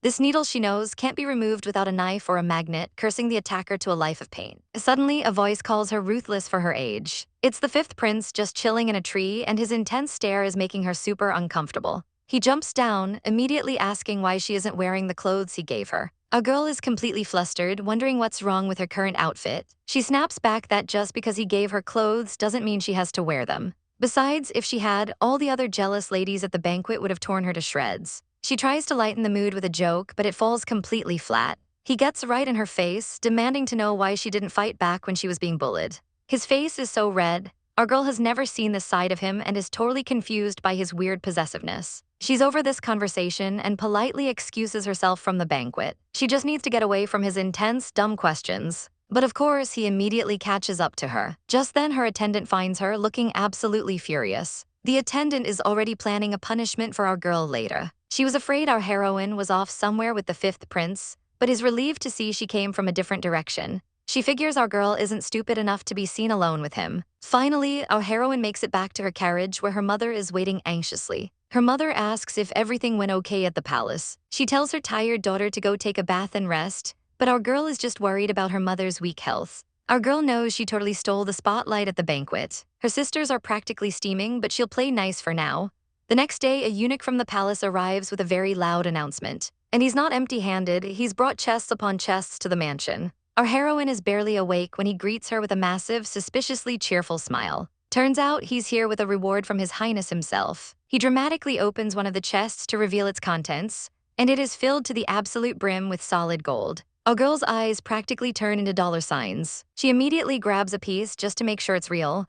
Gotta secure the bag, she quickly slams the lid shut. Being the generous queen she is, she offers the eunuch a little tip for his hard work. He says he can't possibly accept, but his greedy little hands say otherwise. As he leaves, our girl reflects on the power of money. Just as expected, he returns with the official deposit receipt. She thanks him again, being ever so polite. Then she waves him off with her sweetest, most innocent smile. The second he's gone, she's humming a happy little victory tune. With all this gold, she can finally buy rare medicine for her mother. Speaking of family, she finds her adorable little sister admiring new fabric. Our heroine immediately promises to make her the prettiest clothes ever. It feels so good to be relied on by her family. She decides she'll make something for her mother too, but of course, the wicked stepmother shows up to ruin the wholesome moment. She's clearly salty that our girl got rewards while she got nothing. The purple-haired sister panics, knowing this is about the family accounts. Stepmom starts playing the victim, talking about how busy she is. She's throwing some serious passive-aggressive shade. Then she has the audacity to call the little sister an unpleasant brat. She pulls out a handkerchief, claiming it's a gift for the sister. She says it's a congratulatory gift, which is beyond suspicious. But as her sister takes it, our heroine catches a weird scent. Oh no, that thing is definitely drugged. She snatches the handkerchief away at the last second. The stepmother looks absolutely shocked and furious.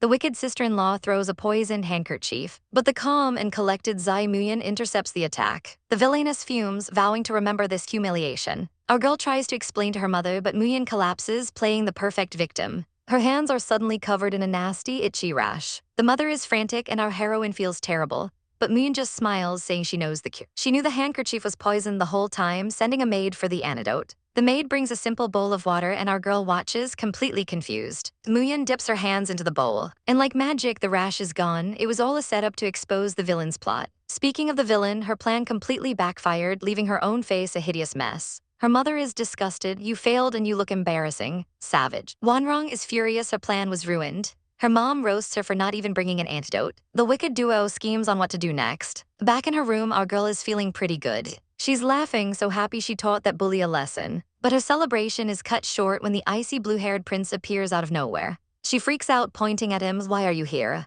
He just says her name, looking very annoyed to be here. A lady-in-waiting explains that a noblewoman named Bai Jiru is mysteriously sick. Our girl smirks. That name sounds familiar. The needle she planted must be working its magic. She turns to find the prince has made himself comfortable on her bed. The absolute nerve. She asks if he's going to report her. He just scoffs at her. He stays silent, letting her sweat. This guy loves the drama. He finally lays out his offer, a huge reward for whoever can cure Baijiru. Our girl sees her opportunity. She'll do it, but only if he takes her with him. He agrees. "When do we leave?" she asks. His answer: "Right now." In a flash, he grabs her and teleports them out of the room. Our girl is left completely stunned and speechless. They arrive at a mansion, and she complains he was supposed to help her with a disguise first. He ignores her and tells a woman named Miss Q to get started. They transform our beautiful heroine into a tiny old medicine woman. The disguise is perfect. Inside, the sick woman is crying in agony while her parents panic. The doctor is announced, and in walks our girl hobbling on a cane. She confidently tells the lord she can cure his daughter. The lady of the house is skeptical. All the other imperial doctors already failed. Our little granny just says, "I will try my best," as she reaches for the patient's hand.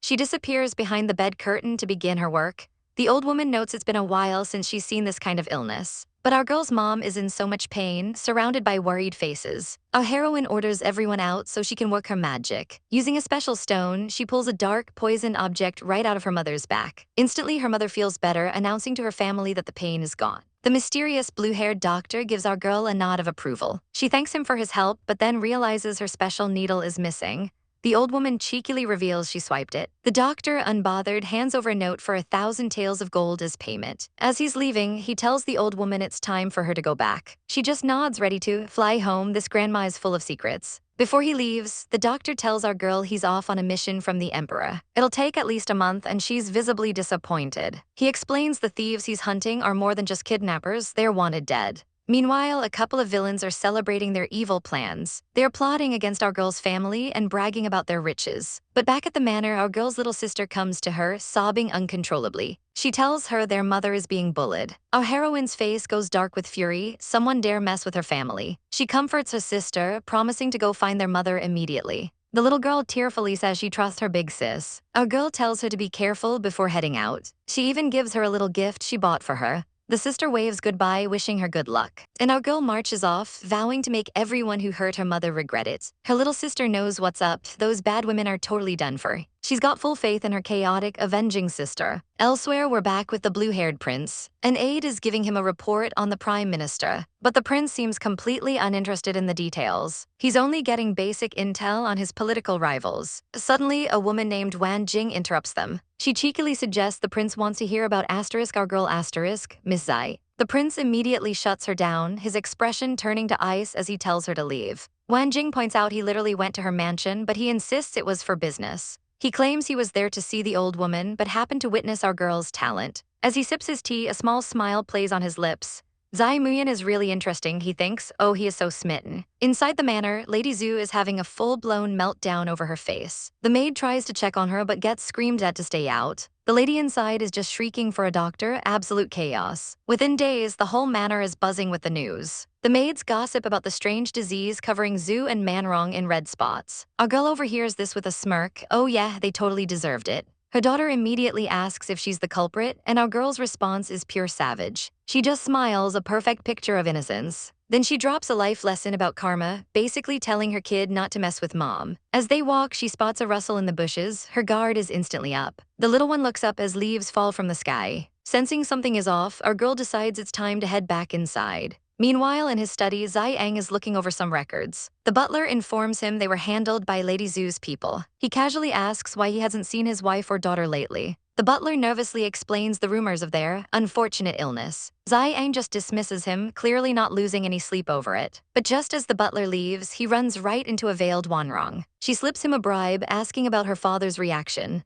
The butler reports that the master only asked for the record and nothing else. She's annoyed by her father's coldness and sends the butler away. But she's convinced this means he'll be seeking them out soon. Elsewhere, our favorite blue-haired prince receives an urgent report. His subordinate has finished the investigation he ordered. He learns his enemies are stronger than anticipated, but he's not surprised at all. With a wicked grin, he decides it's time to teach those two foxes a lesson. He spreads out a map, cackling like a true villain plotting his revenge. He whispers his chaotic plan to his loyal man. That night, soldiers move silently through the forest. The prince's forces are ready for a fight. His men get into position, setting up the perfect ambush. They lie in wait for their targets to arrive. Suddenly, an arrow flies through the air, hitting its mark. The enemy is caught completely off guard as arrows rain down on them. They realize it's a trap, but it's far too late. The fifth prince reveals himself, bow in hand, looking utterly smug. His men engage the enemy, blocking their desperate attacks. The prince gives a single, chilling order: kill them. As the enemy leader panics, the prince warns him to worry about himself. Back at the manor, our girl is feeling a bit bored.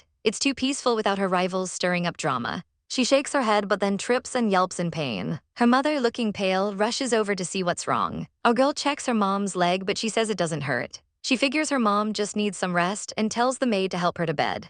But she quickly realizes their herb supply is running low. Grabbing a pouch of money, she hurries out the door to restock. Our girl gives her little sister a serious warning: don't go with those two no matter what.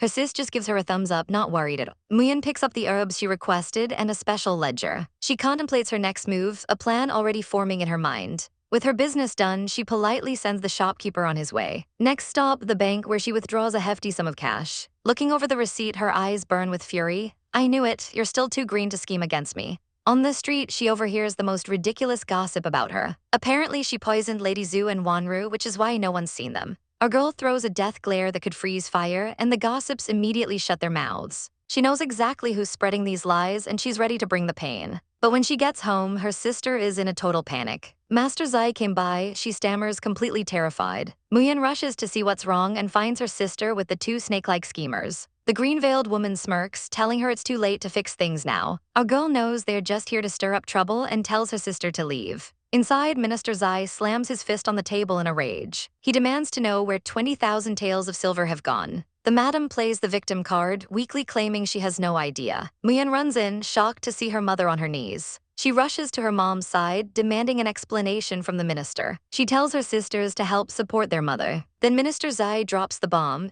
He accuses her mother of doctoring the accounts and embezzling money. He glares at Muyan. As the master of this household, am I supposed to overlook this? Our girl puts on a saccharine sweet smile. My mother, embezzling money from the family. She knows this is all a setup to start a fight, but luckily she came prepared. The schemer immediately points the finger. My mother said one of the ledgers seemed fishy, so you doctored it. But our girl claps back with a savage one-liner. MS, Zai, only a dog barks at people. Enraged, the girl lunges forward to slap her. Muyan easily evades, causing the clumsy fool to lose her balance. She hits the floor with a loud BAM. And just like that, the waterworks begin. You pushed me, she wails. Our girl is completely unimpressed, is playing the victim the only trick she knows. The girl cries for her daddy, but he doesn't even glance her way. All that effort for nothing. Even her little sister knows something is fishy, questioning why their mother is being blamed. Muyan keeps her smile plastered on her face. You claim my mother stole the money, where's your proof? The green-veiled woman steps in, claiming their mother was short 10,000 silver. She then cries about her ruined face, but Muyan is just laughing internally at her terrible acting. Muyan turns the tables. Master Zai, who told you it was Mrs. Zai who took the money. The schemer gets defensive, claiming she has no reason to steal since her son will inherit everything. That's when our girl takes out a piece of paper and the woman's face freezes. It's a withdrawal receipt from Yangsheng Bank and it's got tea. She explains that she overheard some very interesting gossip while she was there.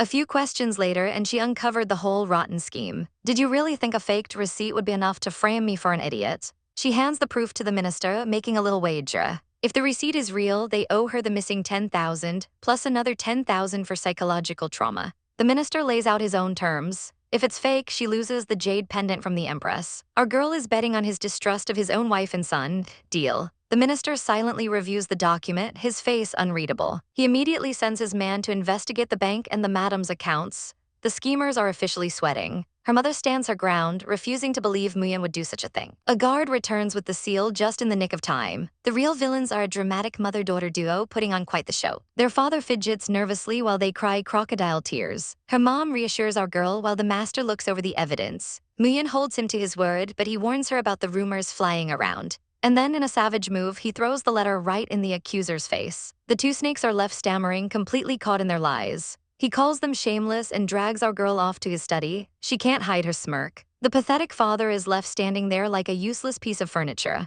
Her mom knew they'd be framed, but 10,000 tales, that's just chaotic. Meanwhile, at the city gates, a grand procession announces the fifth prince's return. And would you look at him, a total heartthrob with his squad of knights. The crowd goes wild, and our girl immediately decides she wants to marry him. He glances over and flashes a devastatingly handsome smile. Muyan is totally flustered, thinking he smiled at her asterisk. The delusion is real. Her deadbeat dad scolds her, but she claps back about him trying to steal her reward. She blames the hot prince for distracting her, fair enough. But elsewhere, someone is absolutely seething with rage over the prince's return. A council of grumpy old men look extremely nervous about this development. They can't believe the prince wiped out 1,000 warriors so quickly. One of them completely loses his cool, slamming the table in fury. Turns out those were his men the prince just annihilated. Awkward. Now they have to honor him in court tomorrow, and the prince looks way too smug about it. The old man seethes, vowing to kill him one day. The drama never stops. Later, our girl brings some snacks for her mom and little sister. It's a box of cakes, a small moment of peace in this chaotic household. But her mom is still worried, trying to see the master to beg for mercy. She calls out to him, hoping for an audience. But the butler blocks her way, saying the master is resting. She knows it's an excuse, but he warns her about his temper. She has no choice but to retreat. She walks away, completely dejected. Her husband is ice cold. The butler reports her departure, and the master doesn't even flinch. Her mom just stares at the cakes, lost in her own sad thoughts. Her little sister has to snap her out of her daze. The kids try to lighten the mood by enjoying the sweet treats. The mom says the cakes are sweet, but her heart is full of bitterness. Our girl quickly tries to cheer her up, telling her everything will be okay. Seeing her daughters try so hard, she resolves not to be so weak. The little sister worries about getting plump, but her mom just smiles. A single leaf burns, symbolizing a fleeting moment of warmth. Our girl blows out the candle as her mom watches with a gentle smile. Her little sister is already knocked out, snoring adorably. Muyan wishes for a moment that their lives could always be this peaceful. Her mom finally asks the question, did her father give her a hard time? Our girl plays it off, joking about a lecture and shooing her mom off to bed. She fakes being exhausted and immediately turns in for the night. And just like that, she's fast asleep, dreaming of a better tomorrow. On a quiet night, a shadow lands silently outside her window. A masked man creeps toward her door. He tosses a small object inside, which rings out in the silence. Our girl jolts awake, immediately reaching for the dagger she keeps under her pillow. She leaps out of bed, blade ready, demanding to know who's there. The intruder enters, and she recognizes him instantly. It's Wen Jing. She nearly had a heart attack. But before she can yell at him more, he drops to his knees. He begs her to save the prince. Her first thought isn't concern, but the fat stack of cash she's about to make. She agrees, but tells him she needs to change first. Our girl tells the impatient man to turn away while she cashes in on this emergency. He gets more and more anxious while she takes her sweet time getting dressed. Finally, he's had enough and rips the curtain aside, much to her shock. He throws her on his back and literally flies them across the city. She clings on for dear life as he promises they're almost there. They land right in front of the impressive royal palace. He finally puts her down, and our girl is completely flustered. She grumbles about being manhandled so much lately. Wan Jing urges her to go and see the prince. She enters the room and sees him, pale and groaning in bed. His complexion is absolutely terrible. This is bad. She sees his clothes completely covered in blood. The prince is just lying there trying to breathe through the pain. Our girl snaps into doctor mode and orders a basin of water. She opens his robe and gasps, those are some serious wounds. Wan Jing watches nervously as she prepares to clean his chest. He explains that the prince was injured while saving her from an assassin. A flashback shows Mu Jiayu taking a brutal sword slash meant for her. She's shocked. This selfless, protective side of him is completely new. He barely knew her and he took a blade for her. She remembers hearing he once took an arrow to the neck. Is this guy even human? She thinks about his immense power and skill. She gently presses a cloth to the wound, but maybe not gently enough because he jolts upright with a cry of pain. Our girl goes full savage mode, telling him to stay still if he wants to live. Hearing her voice, his eyes widened, he recognizes her. She ignores him and asks for the thinnest needle they have. Since they don't have modern sutures, she plucks a single strand of her own hair. Wen Jing is absolutely baffled, hair to sew up a prince. Even Mu Jiayu is just silently staring at the absolute chaos unfolding. She warns him this is going to hurt, but he just tells her to get on with it. She tells him to lie back down so she can start the procedure. As she leans over him, they both get a little nervous. But just as she's about to start, a whole squad of guards shows up to watch. The prince is not happy about the audience. With no other choice, she bites the end of the hair strand and begins stitching up his wound. The attendant recognizes our girl, Ziyu, and notes she needs bandages. Another man kindly offers her some from his pouch. She gets right to work, expertly wrapping the prince's toned torso. With a sigh of relief, she finishes her work. She gives him one last checkup and warns him to keep this whole incident a secret. She tells the others this is a brand new medicine, completely untested. The risk is too great if word gets out. The prince's loyal attendant assures her everyone present is trustworthy. Even His Highness promises the secret is safe with them. He dismisses her, telling his man Wanjing to pay her and send her home. He's just so tired, you guys, so very tired. Our girl is ecstatic, already counting her fat stacks of cash. The prince watches her go, lamenting his poor health. What a missed opportunity. Wanjing adds a bonus of 2,000 golden taels. Our girl is rolling in it. He then whispers a rather daring idea into her ear. She's completely scandalized by his suggestion. No way, I just saved your prince, she protests. But his plan is too good and she agrees with a cheeky grin. A foot steps on something discarded on the ground. Someone picks up a small, forgotten pouch. Our girl then picks up a rock with a mischievous glint in her eye and takes aim. The stone hits a window with a loud clatter, waking the girl inside. Another clatter echoes through the quiet night. The girl in bed just rolls over annoyed. So our heroine prepares another pebble for lunch. The girl wakes up properly, accusing her sister of making a ruckus. But her sister is just as confused and terrified of their parents finding out. They both freeze, the noise is coming from outside. They creep closer to listen as Wan Jing loudly asks our girl when she'll tell her parents about their love. What a chaotic duo. The bait has been taken. Our girl and Wan Jing smirk, their plan working perfectly. A door creaks open just a crack. The two sisters are peeking out, completely fooled. They overhear the fake lovers plotting to elope and immediately decide to snitch for a reward. Our girl knew they would, it was all part of her master plan. The servant girl rushes to tell her mistress the juicy gossip. She swears she saw it all and the mistress erupts into villainous laughter. Her cackling echoes through the halls, but her glee is another man's annoyance as he's trying to sleep. His servant frantically shakes him awake. It's an emergency. What is it now? He groans, barely awake. The news is dropped like a bomb. Muyan is having a secret affair. The mistress is furious about the family's honor and orders the minister to Muyan's home immediately. The whole squad rolls up and kicks down her door, ready for a confrontation. The minister glares, absolutely livid. But our girl is just standing there, looking completely innocent. He demands an explanation, but she just coolly asks why they're barging into her room. The servant insists the lover must be hidden somewhere. The mistress demands to know what she was doing up. Our girl's clapback is legendary. I was sleeping until you broke in. The sniveling servant calls her a liar, but our girl just says she must have been dreaming. She even offers to let the minister search her room. Checkmate. The servant girl desperately insists she saw it with her own eyes. But the minister has had enough of this drama and tells the mistress to leave. The mistress puts on a sweet face, telling our girl to get some rest. The moment they are outside, her smile vanishes and she turns on the servant. She yanks the girl's ear, absolutely furious. Our girl smirks from her room. Lady Zhu fell right into her trap. With her plan in motion, our girl remembers one last loose end. She slips out the door to meet her secret accomplice. She whispers a quick good job to the white-haired servant boy. Meanwhile, the scheming Lady Zhu is stomping back to her room, absolutely furious. She hears a noise and whips around on edge. It's her daughter Wanrong who immediately scolds her. Mom, why were you so hasty? Lady Zhu is completely lost. A trap, what trap? Wanrong explains that the entire thing was orchestrated by our girl Zai Muyan. Lady Zhu can barely believe it. You're telling me this was all a setup? Wanrong confirms it. Her mother acted way too rashly. Then she drops the real bombshell. The big boss, their grandmother, is coming home tomorrow. Things are about to get chaotic. Back with our blue-haired mystery man, he's interrogating the servant boy. The boy quickly confesses that our heroine forced him to play along. The master places a hand on his stomach, looking displeased. He gives a chilling warning: if this happens again, he'll find a replacement. The servant boy bows, understanding the threat. He leaves the room, his back drenched in a cold sweat. He barely escaped that one. The next morning, our poor heroine is jolted awake by loud explosions. Who in their right mind is lighting firecrackers this early? She gets up to see what all the commotion is about. A servant announces that the old madam has returned. Our girl is shocked, but her mother stops her from going out to greet the woman. And for good reason. In the original story, this grandmother is an absolute menace. She always hated our girl's mother and blamed her for her son's death. She doted on the scheming Wanrong while being cold and distant to our poor heroine. Yep, her return is definitely bad news for our family. Our girl realizes Lady Zhu and her daughter now have their ultimate backer. She clenches her fist, steeling her resolve. She'll have to face this old lady eventually. She tells her little sister to get ready. It's time to go watch a show. Her mother is worried about what kind of mischief she's planning now, but our girl just gives a sly, confident smile. Her little sister Muxin calls her over. She leans in and whispers, "I think you're like a fox." Our girl is flustered. A fox? She runs off to get changed. Her mom just sighs. Well, she's not wrong. As they get ready, a servant snidely reminds our girl that her days of arrogance are numbered.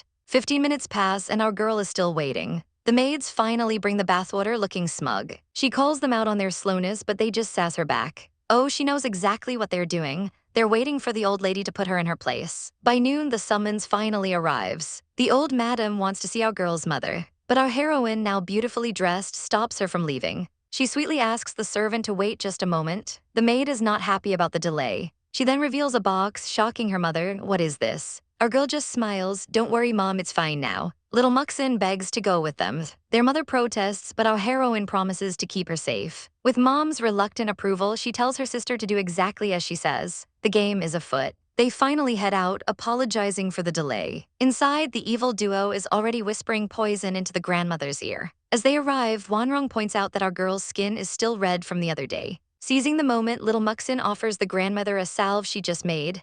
The trap has been sprung. The mean girls have arrived and they're already complaining. The old hag immediately starts screeching about why our girl is late. Muyan tries to explain calmly, but Grandma isn't having any of it. She launches into a full-on tirade, calling Muyan disrespectful and her home tacky. The sister chimes in, agreeing that the decorations are awful. The grandmother absolutely loses it, and our girl's poor mother tries to calm her down.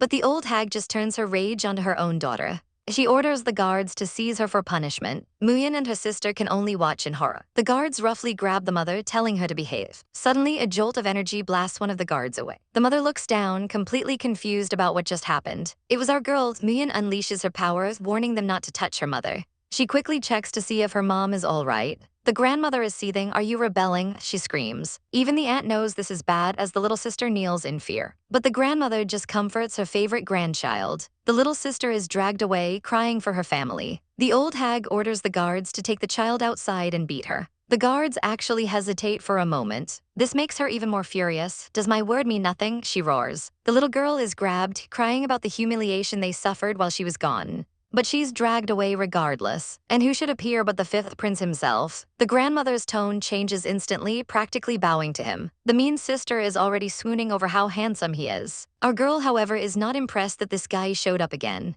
Suddenly, her father, the chief minister, arrives on the scene. Muyan has had enough and tells them all to get lost. But the prince stops her, asking why she's in such a rush. He's clearly amused by her attitude, but she just wants him gone. Her father flips out, scolding her for her disrespect. He immediately starts apologizing to the prince for his daughter's behavior. But the prince just smiles, saying it's no problem at all. This just makes the other sister jealous. She whines to her mother about Muyan getting all the attention. Her mother just tells her to be patient, trying to calm her down.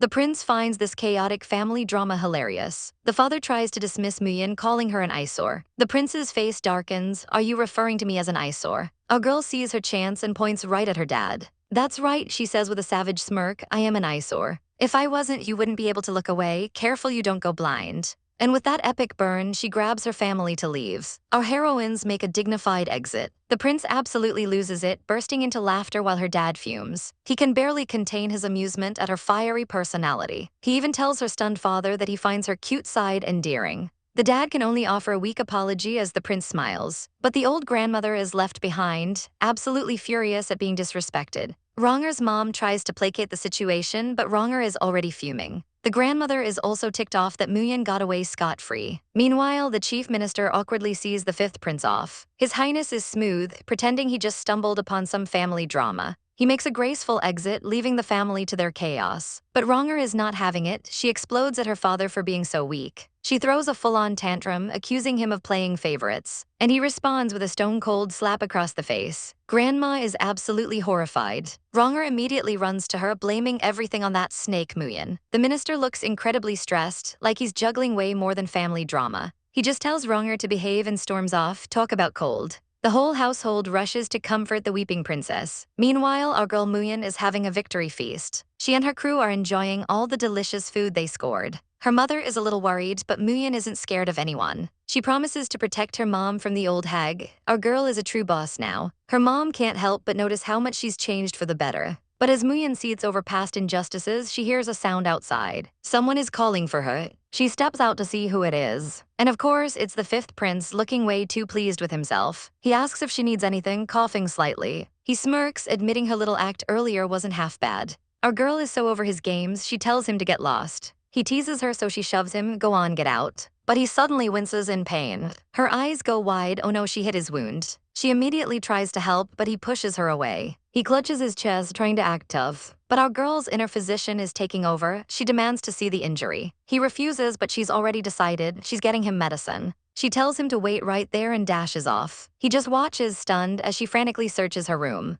Got it, she holds up a small green pill with a triumphant smile. She offers it to him, but he looks highly suspicious. He asks if this is another one of her strange inventions. He sighs, realizing he's become her personal guinea pig, and takes the pill. He swallows it, surprised that it's actually sweet. She tells him to rest up, while he muses that she just used a prince for a clinical trial. Back in the viper's nest, Wronger has returned. Her mother immediately fusses over her. She heard her father actually hit her. She can't believe it, saying he loves her the most. Wronger, crying crocodile tears, blames it all on Muyin. Her mother wants to march over and demand justice. But Wronger stops her, knowing her father is still furious. She just lets her mother comfort her. Her mom's big comfort, reminding her she's engaged to the fifth prince. Yikes. The madam tries to reassure her daughter, but she's fuming at her husband. She decides she'll handle this situation herself. With a determined stride, she marches straight to his quarters. But she arrives to find the door shut tight. He's clearly in a bad mood. She goes to knock, but a guard immediately steps in to stop her. She gives him a death glare. Are you really going to stop me? He nervously explains the master has given orders not to be disturbed. She can't believe it. The guard begs her not to make things difficult. But this lady is not taking no for an answer. Get out of my way. She takes a menacing step forward, and the poor guard flinches. She walks right past him, refusing to be ignored by her own husband. She stops just short of the door, and then changes her mind. Fine, I'll go back, she sighs dramatically. She then orders the guard not to let anyone else disturb the master. Meanwhile, our poor heroine is trying to get some sleep, but she just can't stop thinking about the prince's injuries. She decides she has to go see him, so she sneaks out of her room and easily scales the wall. Suddenly, a hand grabs her from behind. She is so busted. It's the prince, and he's got a dagger to her throat. But our girl isn't even scared. She just smiles, and he puts it away. He lets her go once they are inside his room. He's half naked, of course. She plays it cool, pretending she was just getting medicine. She immediately checks his wound, trying her best to ignore the rock-hard abs. She hands him a new ointment, and he finds himself more and more interested in her.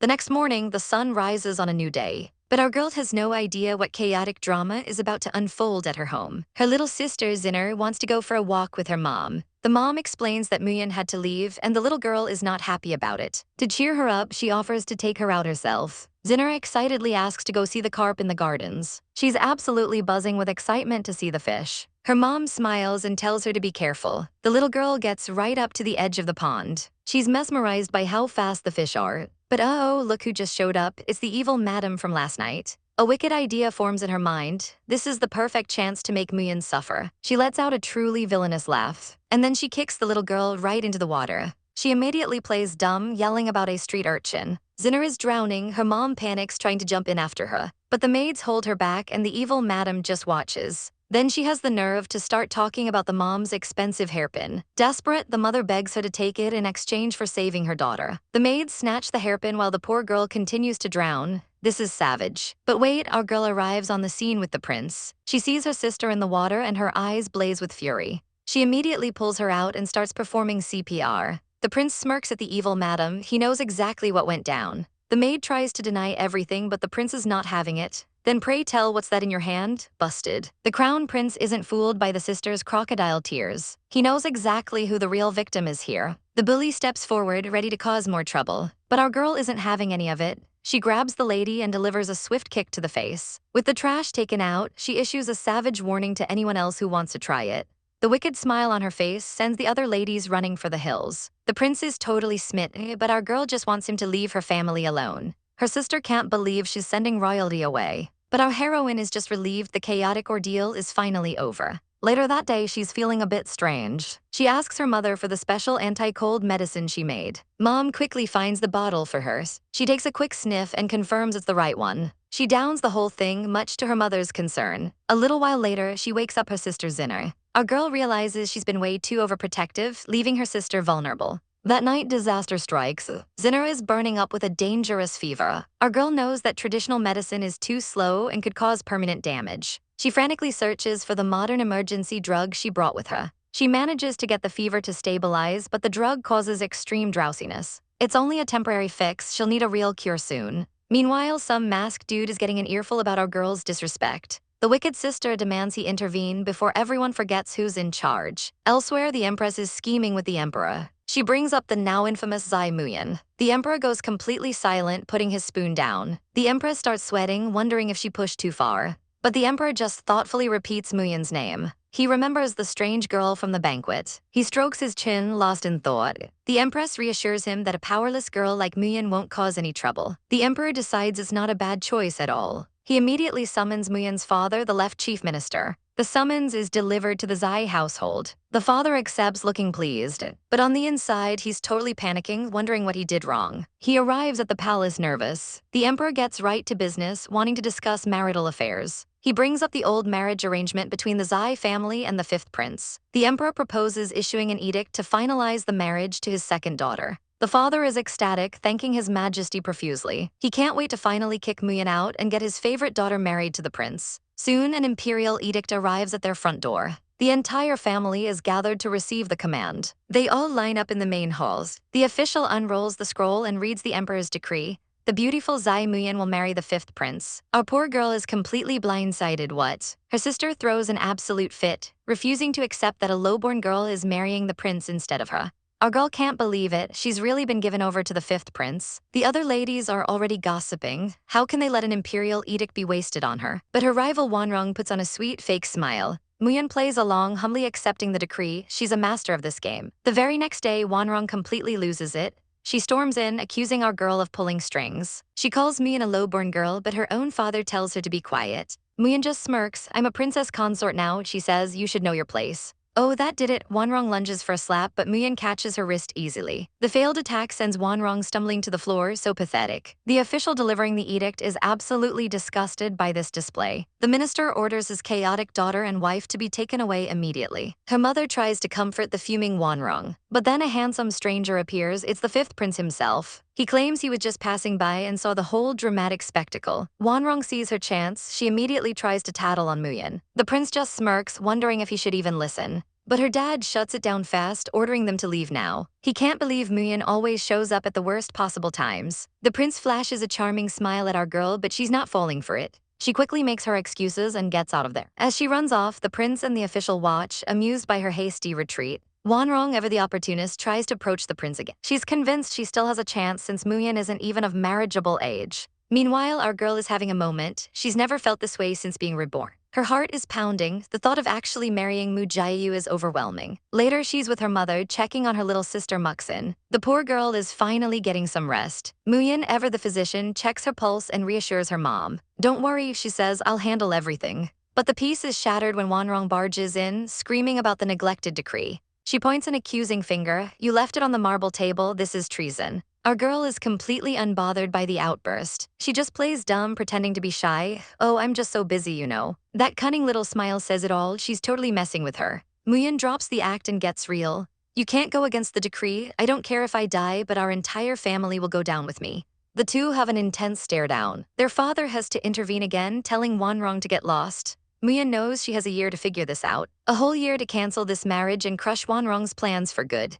Sometime later, she's out on the streets with her family. Her little sister Muxin spots something she wants. Muyin is just happy to see her sister feeling better and agrees to buy it for her. A shopkeeper immediately swoops in, trying to sell them a hairpin to catch the fifth prince's eye. The mood instantly sours. Both sisters look so done with this engagement talk. The vendor starts spreading gossip, saying everyone knows she's unhappy with the marriage. He claims all the noble ladies are avoiding her because of it. He gives a thumbs up, insisting this hairpin will solve all her problems. Muyin asks him why he thinks the prince is unhappy. The man calls him a no-brainer. He gets pushy, demanding to know if she'll buy it or not. But our girl sees right through this. It's a sales tactic meant to spread rumors about her. And it's working. The whispers are already circling through the city all about her. Suddenly, her sister's voice calls her name. Muyin turns around, her eyes wide with shock at what she sees. Our girl is happily waiting for a visitor, but she's also worried about the latest rumors. Suddenly, a figure appears before her, and it's none other than Mujayu, the city's #1 pretty boy. He wastes no time getting flirty, calling her fiancé and asking about the gossip. He smirks, saying he's the reason her troubles have vanished. She demands to know why he didn't just reject the engagement. But our girl knows they are both trapped by the emperor's decree. He suggests they just accept it and work together, but she calls it what it is: blackmail. He plays innocent, claiming he just wants to discuss things. Then he drops a bomb, warning her of a chaotic year ahead. He gets way too close, saying he needs her help as his future wife. He brings up SMSQ, and our girl immediately asks what's in it for her. He makes a savage offer: he'll help her crush her horrible family, the Zais. So our heroine marches right over to the Zai mansion, ready for war. And look who it is, one of her trashy relatives, looking smug as ever. The woman immediately starts throwing shade, and our girl fires back, calling her uneducated. She tries to play it off like a joke, but then launches into a full-on roast, calling our girl a useless decoration. Oh, that was the wrong move. Our girl remembers a certain trick she learned. Suddenly, the mean girl's voice cracks and deepens. Our heroine just smiles, asking if there's anything else she'd like to say. The woman freaks out, realizing she now has a deep, manly voice she absolutely despises. She runs away screaming in horror, and our girl can't help but find it hilarious. With her revenge complete, she notices the mood shifting as the sky darkens. Elsewhere, the prince feels a strange premonition. His attendant tells him to rest for the night, but then starts snooping around the prince's room. He's searching through his master's things. Suddenly, the prince springs into action, drawing his sword to protect them. Assassins descend from the shadows, their leader moving like a phantom. The prince and his attendant are barely holding their own. The prince realizes this assassin is highly skilled,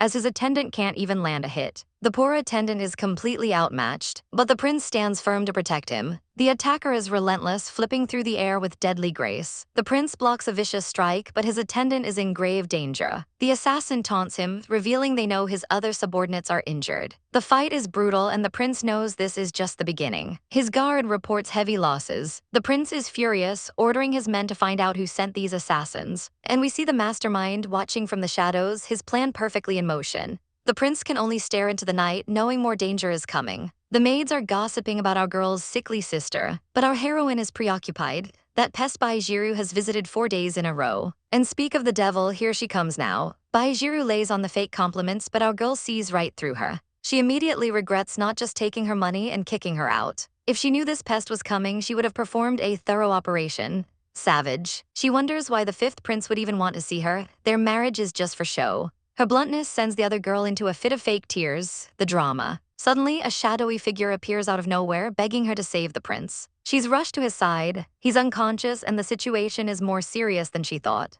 Our girl immediately takes charge, ordering hot water and bandages. This is her domain now. The attendant reports there was no poison found. She tells him to get the bedroom ready. She expertly treats his wound as he hisses in pain. She doesn't even flinch. He wakes up, demanding to know why she's here. She coldly tells him she was sent to save him. She gives the attendant instructions and reminds the prince her services are not free.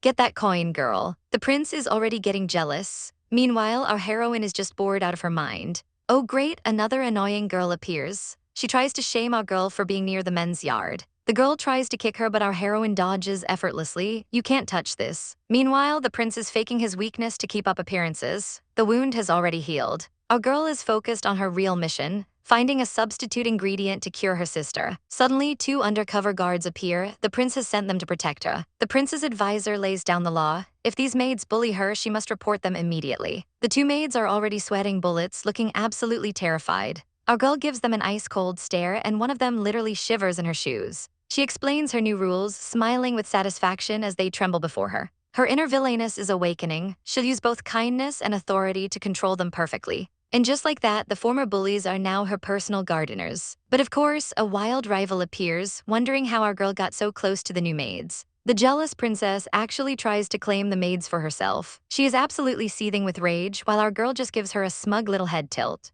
The rival then throws a tantrum, accusing her of disrespecting a sacred talisman. Our heroine just ignores her completely, telling the maids the princess is just a nuisance. She then delivers the final savage blow, go ruin your own things somewhere else.